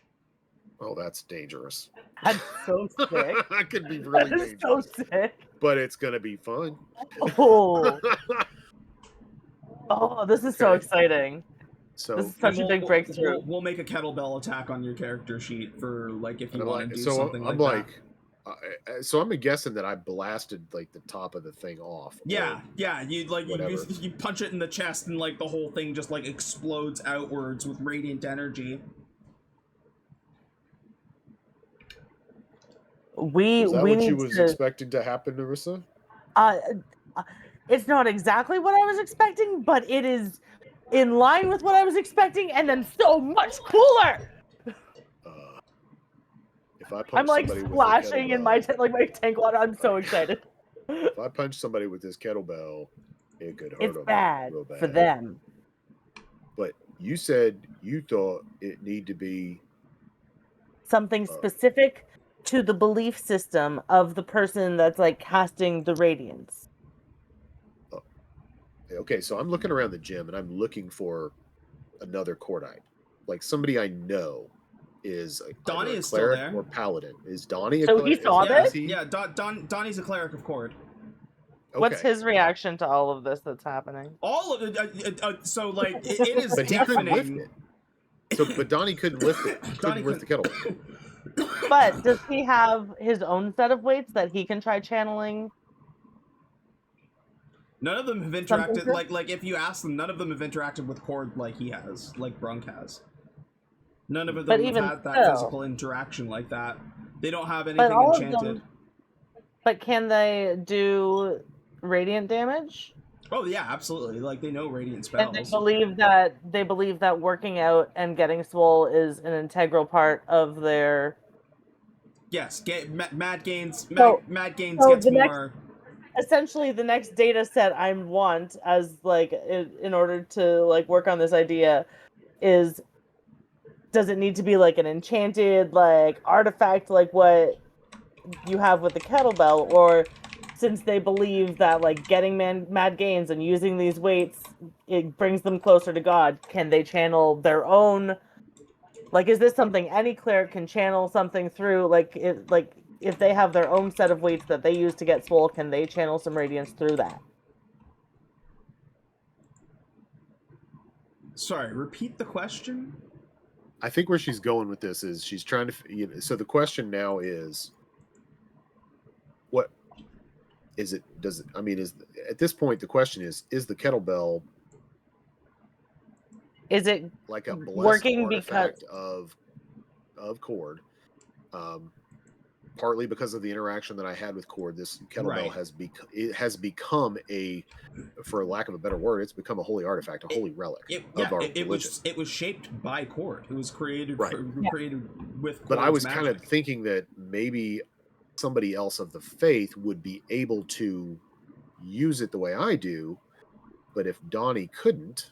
Oh, well, if Donnie tries to channel a spell into it, he can. Like the same way you did. Okay. Like if he goes and casts guiding bolt into it, he just can't lift it. Okay. So can he cast guiding bolt into his own set of weights? No, that he can't. No. If he goes to cast it into a weight and it either warps or melts or explodes or something like that. It's not the right material. but I'm like, we I'm could. so sorry. I will buy you a new weight. I apologize. Thank you for doing that in the name of science. Try to buy more weights. So, if we could find other artifacts, like that are this specific to each like group's belief system. one, right? Or if they had one already that they could Yeah. use for something like this. They could channel the radiance into that Mm-hmm. and see. Remember how it was glowing before you? I bet that is the glow that was keeping the oasis safe, because that crystal was probably a holy artifact to her belief system because it was what was trapping the aboleth. You know? Okay. So I really want to get back to the oh, what was the place called? The Vanishing something or other. What was it called? Jeez. I want to go find Malus again. She went to the front lines. Can I just like go track her down on the front lines? Nerissa's so excited. She immediately just wants to run off to like the next person to be like, this is the next piece of the puzzle. You're the fastest. You can go anywhere you want. I can't stop you. You're basically the Flash. I forgot. I'm gonna be like, can we go find Malus and share this with her? I think this will convince her a lot more than my exploding crystal did. Sure. And like, do you take off like speeding out of here? Yeah, I'm gonna like. Can I like go gallop to her, get her to jump in my tank, and bring her back to Brunk really quick? You gallop to the wall where you see her. She is letting them let shadow creatures in so that she can just use them for target practice. Like, just one slips through and she's like, whoop, with a great sword, just like slices right through it with like, you watch as like radiant energy is charged through the sword, much like it was charged into the thing, because like there are paladin abilities that can channel energy and things like that, and you just watch as sword lights up, slices through like a baseball swing, and then she's like, let the next one in. Now I chased after her. I'm nowhere near as fast, but I'm jogging along. Yeah, like, and it's not very far. Like the wall is like I come close. out, I get outside the guild hall. Is like, where'd my friend go? Which direction? And they're like pointing. It's like somewhere, like she went that way, really fast. I'm gonna get up to Malus. For some reason, I'm out of breath, even though I'm in a tank and was not actually running. I'm just so excited. I'm like, Malus, you need to. We have big news. Well, yeah, hold on. Pull! Slice! Alright, I'm coming down. She like climbs down. She's like, alright, close up the wall, close up the wall. And you watch as a couple clerics like put up some lights to stop them. I think I know why the crystal exploded for you. Okay. That crystal had nothing to do with your belief system. Why would the radiance you're casting be able to be channeled through it? Like, you literally just saw her channeling her belief into the weapon that she's using.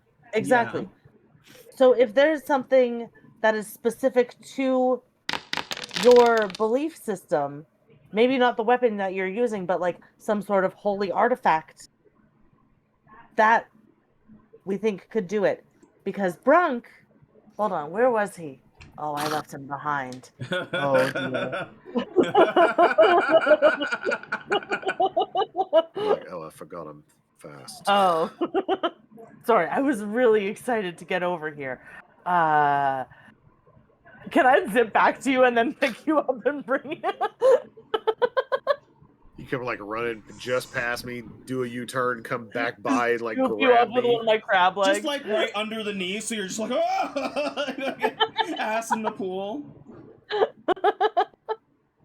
I'm bring like back. all wet now. I was like, I'm so sorry, Brunk. This is really important, though. You understand, right? Sure. Thanks for giving me a lift. Thank you for being okay with it. So, Brunk has a kettlebell that he got from Cord. Show it off. Yeah, this is Cord's kettlebell. That's what I call it. Cord's kettlebell. She reaches over and like grabs it and like holds it in her arm, kind of like looks at it, just like, it's amazing craftsmanship. Hands it back to you. What? Okay, now I'm really confused. Like, one of the guys that I know that worships Cord, and he was at the Adventurers Hold, he couldn't lift this. You can lift it? She points to the gauntlets that she's wearing, and she says, she swings, she pulls out her greatsword, kind of does like a swing with both hands, and then like lifts off and like swings with one hand, swings with the other. She's like, these are special titanic gloves given to me by Tyr. I'm in love. And Tyr is your god? Yes, he's a god of war. So I'm sorry. you can probably do the same thing with those as Brunk can do with the kettlebell. Brunk, show her what you did. Well, there's not really anything for me to hit it with here. Can we get one shadow? What? Malus, can we get one shadow? I saw you were getting them. Pull! And you watch as like one of the beasts like comes and like dives down beside you. And you're like looking at me like, do it again, and I'm like, okay. And so I will cast a guiding bolt, like panic. I'm panicked at this point, panic casting this guiding bolt, like rearing back with the kettlebell, and just swinging, like charge forward and just swing at the thing, trying to make contact. Give me an attack roll. Boy. Oh boy. Where is my... Oh, I'm in the wrong menu. But did it do like the glowing thing first, like it did before? Yeah. Where, okay, did the shadow creature react to the general glow at all first before As actually? it glows with radiant energy, it does kind of like rear away a little bit, but not enough. Like it looks like it's still poised to strike. Okay. I did that too many times. Now, the way that she was channeling her sword, was Did you it glowing test the that? same way? Okay. The way she was channeling in her sword, it was glowing. Yeah, but like for her, like it's an actual spell, like just like a weapon that would, or a spell that would enchant the weapon to do radiant damage. Okay. Whereas this was the item holding on to the radiance. So that's what you were doing just a second ago. You were rolling the... Yeah, it was to test out You the were test kettlebell. Okay. I saw it. I saw the dice rolling across the screen. I was like, okay, that's weird. Yeah. Almost exactly what you rolled. Brunk channels the kettlebell energy and like punches this thing right in the face, and it explodes into like just shadowy nothingness. Oh, that was so sick! Good job, Brunk. You're back here just going just absolutely nuts. I am so excited that my idea is starting to work instead of just being like a harebrained scheme that I thought of. Turn you Now, into full-on gym bro. It is using a casting of the guiding bolt each time, but like that's still like not only did I give you the 46 damage, but you also get 1d8 bludgeoning damage from the actual kettlebell itself. Being able to also add your strength modifier as like an actual weapon, so like it's basically turning the guiding bolt into like a radiant fucking power bomb. Also, if you upcast the guiding bolt, you'll get the additional damage. We'll just add it as a situational die.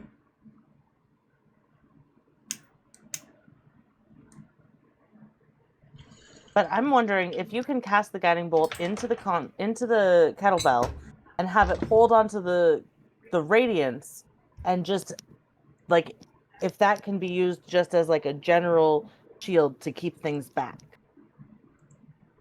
But Malus, did you see how it was like glowing beforehand? That's not an enchanted item at all. That was it being like the guiding bolt being channeled through it. Okay. Yeah, I mean, and she's just like, so you channeled a guiding bolt into the kettlebell. or into the holy artifact. So what she's thinking is, if we had artifacts like this, we could use these for her idea to try to create the powered shield that Yeah. protect the city with the light. I think the trick is they need to be specific to But the like only belief clerics of system of Cord, whoever's paladins casting of it. Cord could do that with this. We have to find something like that for other faiths. I mean, it might not be that easy. For me to get these, I had to go on a pretty long pilgrimage. Right. But if it's an idea that works, it might be worth the difficulty. We can see what we can do. Again, that's great. I think, and she's like already looking at her sword and like looking at her gloves and seeing like if she can also like, you watch as she like goes to cast the guiding bolt into the gloves, and it seems that they get like that kind of glow, but when she gets them to put another shadow through, it doesn't work the same way. Instead, like when she goes to punch and it doesn't really like let off any energy, and she goes instead and like tries to like grift and like goes for a grapple on the thing, and when she goes for the grapple and like pulls in, that's when the guiding bolt energy gets released. Whoa.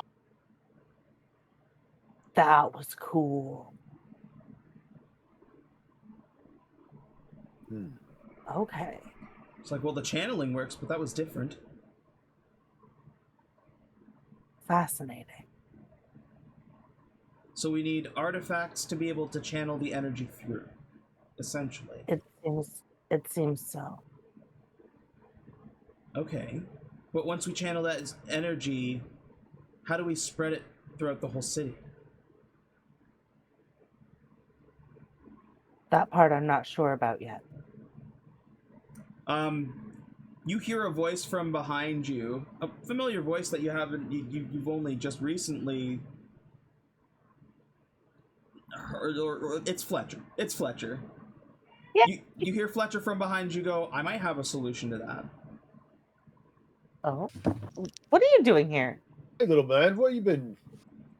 Thunk gave me an idea. Remember he was talking about having something, a way for people to get from topside down there. Yeah.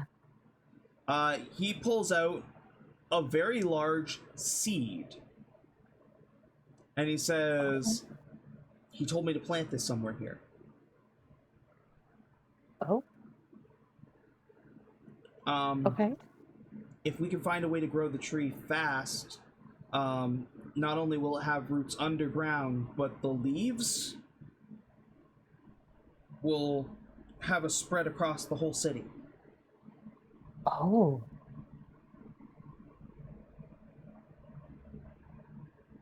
Okay.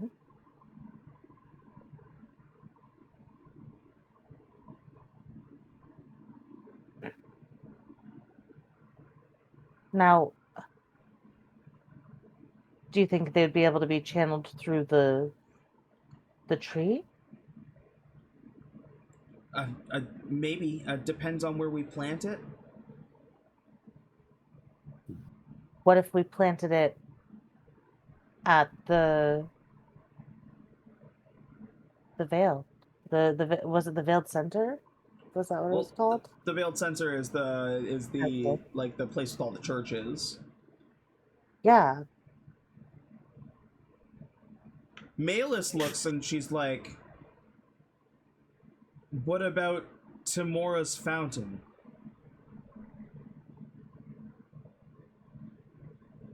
There's a fountain at the center of the city.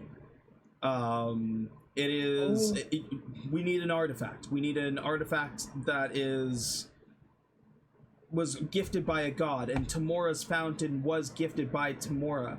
Not just her followers, but anybody can flick a coin into the fountain to make a wish. It's a tradition. Oh. In that way, they kind of it's an offering to her, and in return, she will sometimes grant riches to those who put a coin in there. It's been a long tradition. That could work. Oh, okay. We're gonna go try this. So, well, we've got the artifact. We have that. We can get clerics of Tamora there to charge it with energy, to charge it with radiance. And then if the tree is being grown from water in the fountain, that water is going to be going up through the branches and leaves of the tree. Which should be enough to focus the energy across the city. That just might work. Fletcher, you're a genius. I'm going to pick him up with my crab legs and kiss him on the face. He kind of giggles and like blushes, and he's like, "But how do we make it grow?" Are there any druids? Not really. Malus be like, "There's the druids were outside the city walls. They were closer to the woods."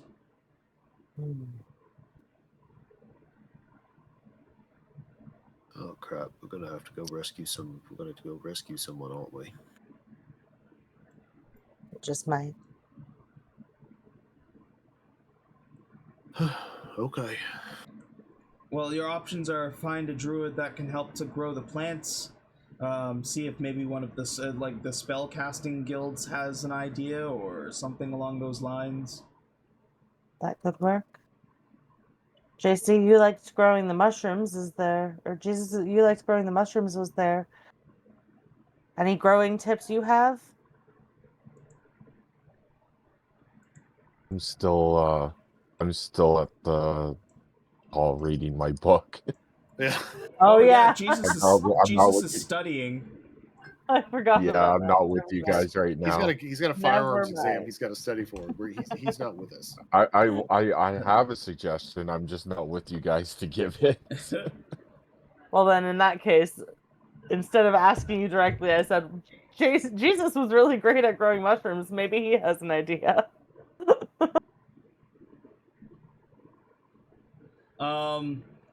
Jesus, you're studying through this book. Are you trying to be thorough about it, or are you speed reading it, like just like thumbing through? I'm just thumbing through. I'm not.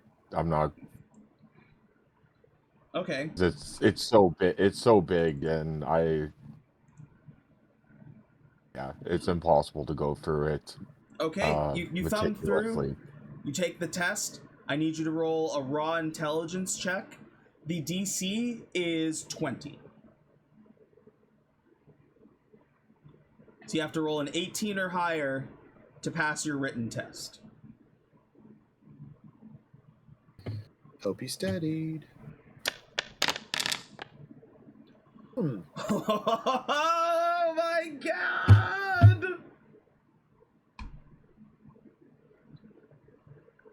We'll bring you right to the practical exam then. You are basically guided through a room, and you're going to have to shoot targets, but you have to shoot the right targets. If you hit any innocents, you fail. Okay? Okay. How we're gonna do this is we're gonna do this skill challenge style, so I'm gonna start with a DC of 10. And what I need from you is a perception check.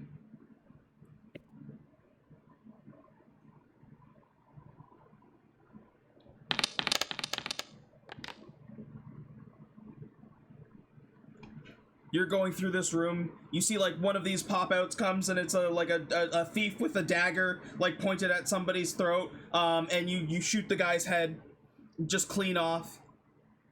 You move through again.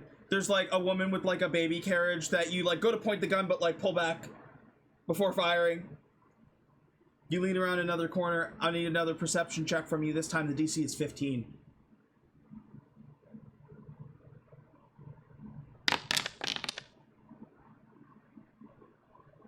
Use my inspiration to reroll that. Okay.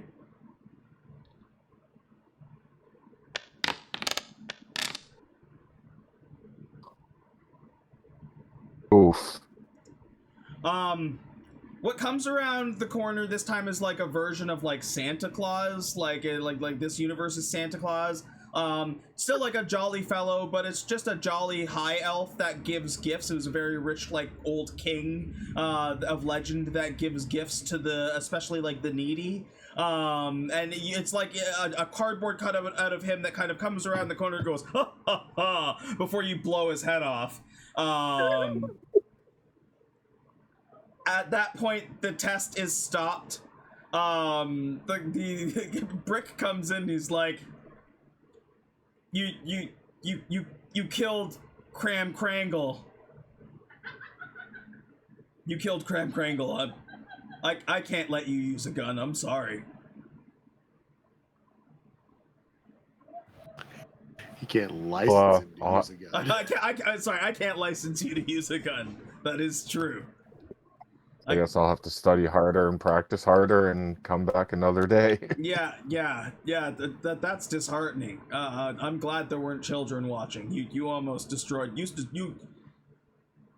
You may destroy dreams in the future. Don't use that gun. Put that gun far away. You got a bag of holding. You put it in the bottom of that bag of holding. You never look back. The guns don't do it. I'm not giving up on my dreams. One day I'm gonna wield this pistol. It's like, well, good luck. You can come back in 6 weeks and try again. All right, sounds good. And he will guide you to the door. And he'll be like, do you need any other Avengers Guild services? You're trying to get any other licenses?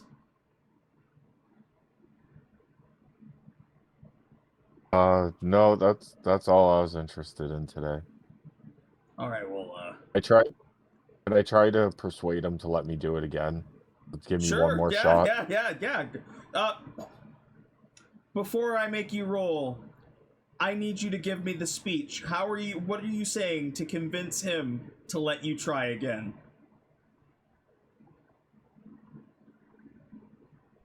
This has been a dream of mine ever since I killed that pirate captain 3 weeks ago, and I've had this pistol, and I've been caressing it at night, and I just wanted to have something to keep my team safe. It's been my dream for the last 3 weeks. I dream about it. I'm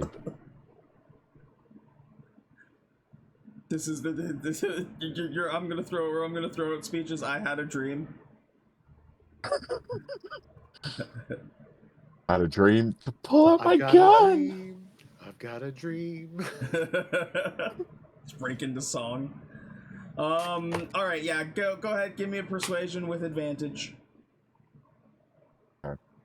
Is that Tangled? Ooh, I get to roll 3 for this.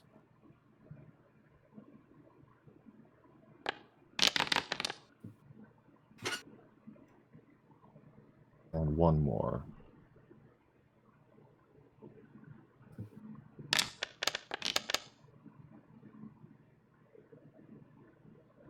Yeah, 23 is enough. He's like, it's your dream. It's your dream to fire a pistol with legally fire a pistol. Yeah. I feel it'll come in handy with our team, especially if I could get this to start doing radiant damage with all the shadow creatures around. I think it'll come in handy. All right, it is an amicable goal. Here's what I will allow. I want you to take the book home. I want you to read it cover to cover, get to know it. The manual is your friend. It will keep you and your friends safe by you knowing the safety of using this weapon. Go home, study, come back to me in a couple days. If you've genuinely gone through the book and feel like you understand it, I will let you take the test again. Okay. I'll take it seriously this time. I'll read the book cover to cover. I'll memorize this damn thing. All right. I'll see you in a few days then. Okay. I'll be back in a few days. I'll pass this test. I won't kill Santa again, even if he deserves it. It's Cram Crangle. Cram Crangle. I won't kill Cram Crangle, even if he deserves it. So I think at probably within the next few sessions, whenever your next downtime is, or before you leave the city, you will be able to take the test again. After you have properly studied. Okay. And why don't we take a little, like a 5-minute break? Refill waters, all that fun stuff, and then we'll be back for more shenanigans. Bloop.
Okay, there we go. We are back.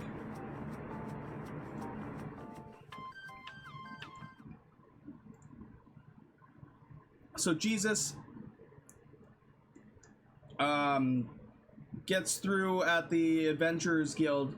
I'm assuming you meet up with everybody. It's probably easy enough to find your friends. And Nerissa, I'm assuming you fill Jesus in on everything.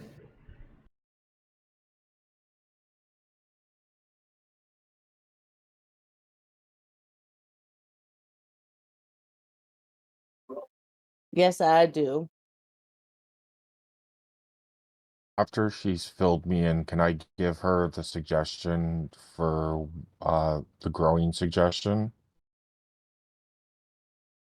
It was the energized crystals from your tank that we had used to plant the mushrooms, and that's why they grow at 3 times the rate. So if you plant the tree with the energized crystals, it should. I'm Amazing. thinking it should boost its growth. Amazing. I imagine I still have a bunch of them because I was like pilfering them the entire time we were walking through there. Yeah, they've just been sitting in the bottom of your tank. Yeah. That's such a great idea. Let's try that.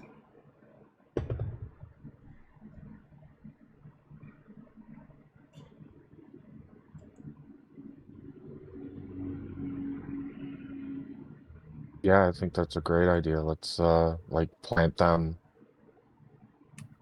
like spaced out around the tree, like several feet out, so that when the tree grows, the roots still have, as it grows, it'll have access to more and more. Oh, that's perfect. Yeah, let's go to the fountain. Going to the fountain at the center of the city, there are already clerics of Timora there, led by like a oddly sassy woman, like a sassier old lady, who looks and says, "We've been channeling energy into the fountain. There is earth in the center, in the middle of the fountain, that you could plant the seed in.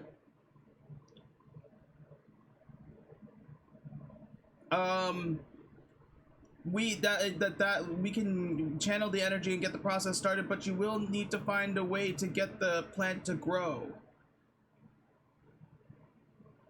If we are to get this to work as fast as we can, you need to find a druid or somebody who can make this plant grow faster."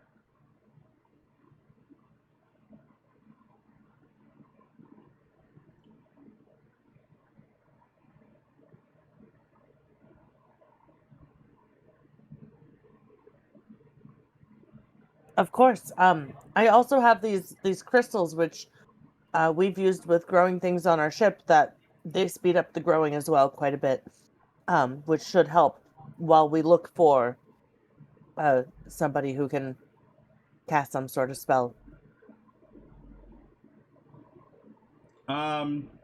She says, "Take them and place the just toss them into the fountain." Perfect. I'm gonna like just sprinkle them out quite liberally. Yeah, you sprinkle them out, and they kind of like make the fountain glow. Fletcher takes the seed and like dives into the into the fountain and kind of like floats to the middle, dives down and plants the seed into the ground, covering it over, like into the earth and covering it over. The clerics of Timora, who after channeling a bit of energy were just kind of like playing games off on the side, once again surround the fountain and channel more energy into it, and you see as it glows with its own kind of like bluish energy, and it all starts to kind of like the water gets a shimmer to it. It looks like it is starting to take effect, but the seed is not growing yet.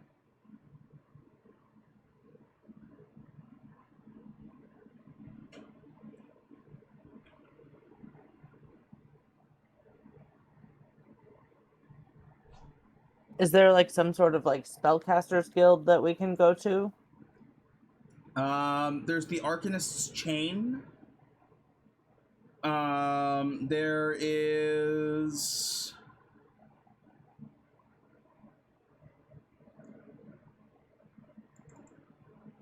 the Lost Lore Collective. Okay. If you're looking for a druid, the only druid that you would know of is the leader of the Beast Walkers Lodge. Okay. Where's that? It's the paw print on the map.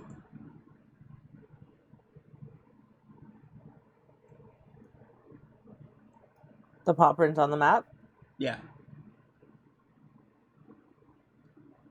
Do you not see a paw print? Okay, so on the far left side of your screen, there should be a little one that looks like a bookmark. You click on that, that's journal notes. In the menu that it brings up, that when you click on it, there should be a little like pin. If that pin is not highlighted, you need to click on it.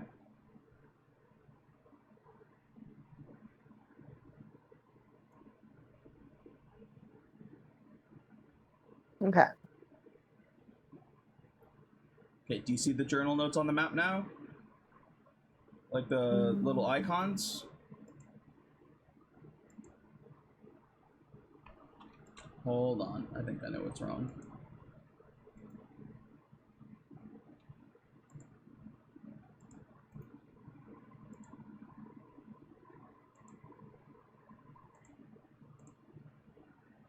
Can you see them now? I see stuff. I see stuff now. I see a lot of stuff now. Yeah. I see a paw print. Yeah, that's the city. All right, I would like to try to go to the Beast Walkers Lodge then and see if I can track down this druid. Okay. The Beast Walkers Lodge is pretty large, like it's massive. Again, most of the people who would normally be at the lodge are like on the walls, like it's a lot of like the rangers and things like that are on the walls fighting the shadows. But you do see where is she?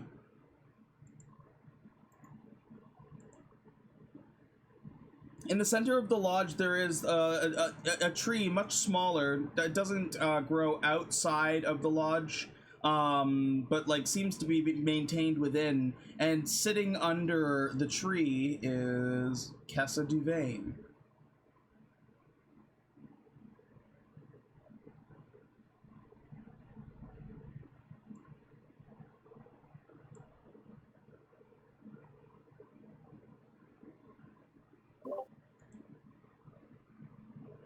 Do I know her like by name or? You would know like all of the leaders are pretty well known within Merkana, because they also form like the council that oversees the city. Okay. I don't know if you would know her personally, but you would know of her. Okay.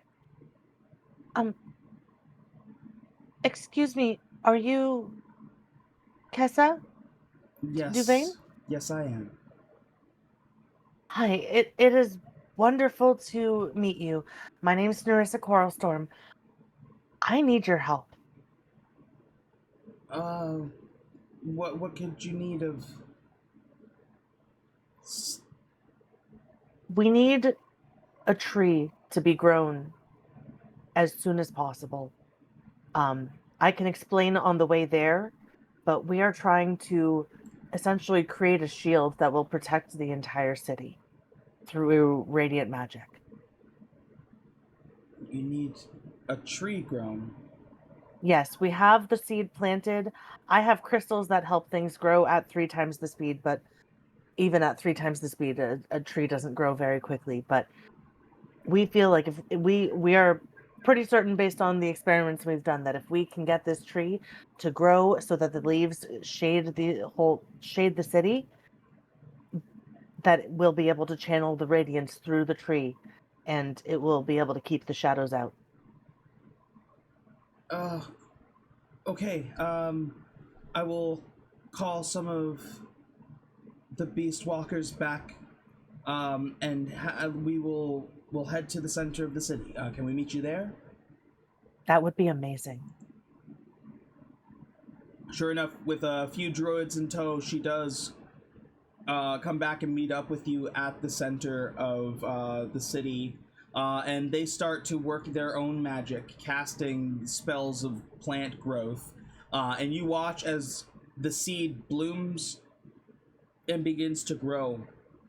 And as it does, that radiant energy appears to channel in. You see the crystals that you threw in there glow a bit brighter, also enhancing that growth and kind of imbuing the tree with those energies. And you watch as they transfer, just like in the situation with the Oasis, where it is energy being channeled through a living thing. Instead of the grotesqueness of it being channeled through the aboleth, it instead grows with the plant. You watch as the tree begins to grow and sprout out. And as it does and branches further and further across the city, flowers begin to bloom and grow that appear to glow with radiant light and cast off almost like these little motes of radiance that start to spread across the city.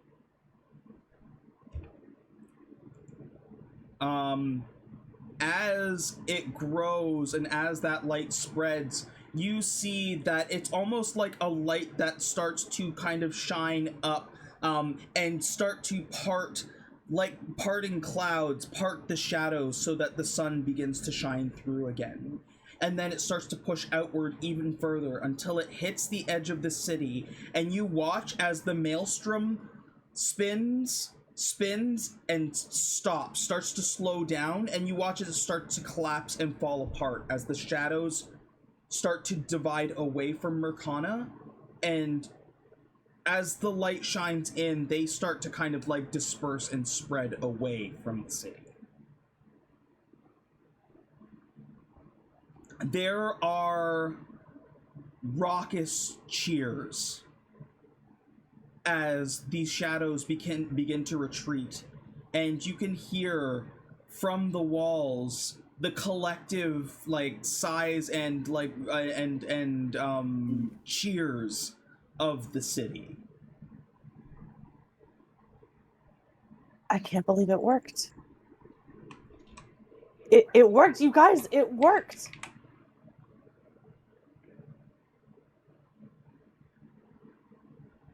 Nerissa's just like crying.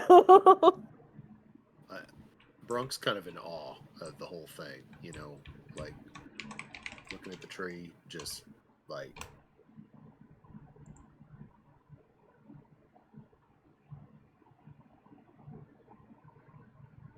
this is really cool.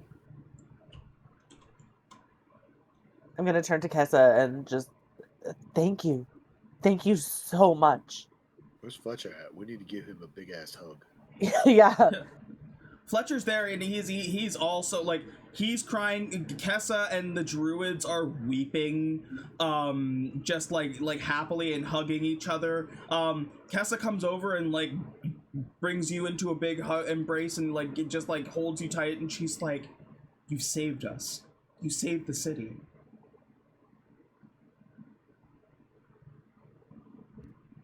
You guys. I'm assuming she's hugging everyone. Nerissa, right? Yeah. Like picking me up out of the tank. Yeah, she like rushes over and like gives you a big hug. Like it kind of like rushes around and embraces everyone, and has the druids like fan out to like to let everybody know like what happened. This is, I mean, I don't mean to be rude, but this is good for Merkana, but what about everyone else? I feel like this can be replicated. I think if we find the right combinations of we don't have a pool. Artifacts everywhere else, right? But I think it needs to be a living thing and a holy artifact to channel the radiance through. I think that is the recipe. So if we can find those things in other places, we can protect other cities as well. Seems like a lot for us to do. That's a big job. Even if it's not us, now that we know the recipe, other cities can take that knowledge and maybe implement these things for themselves.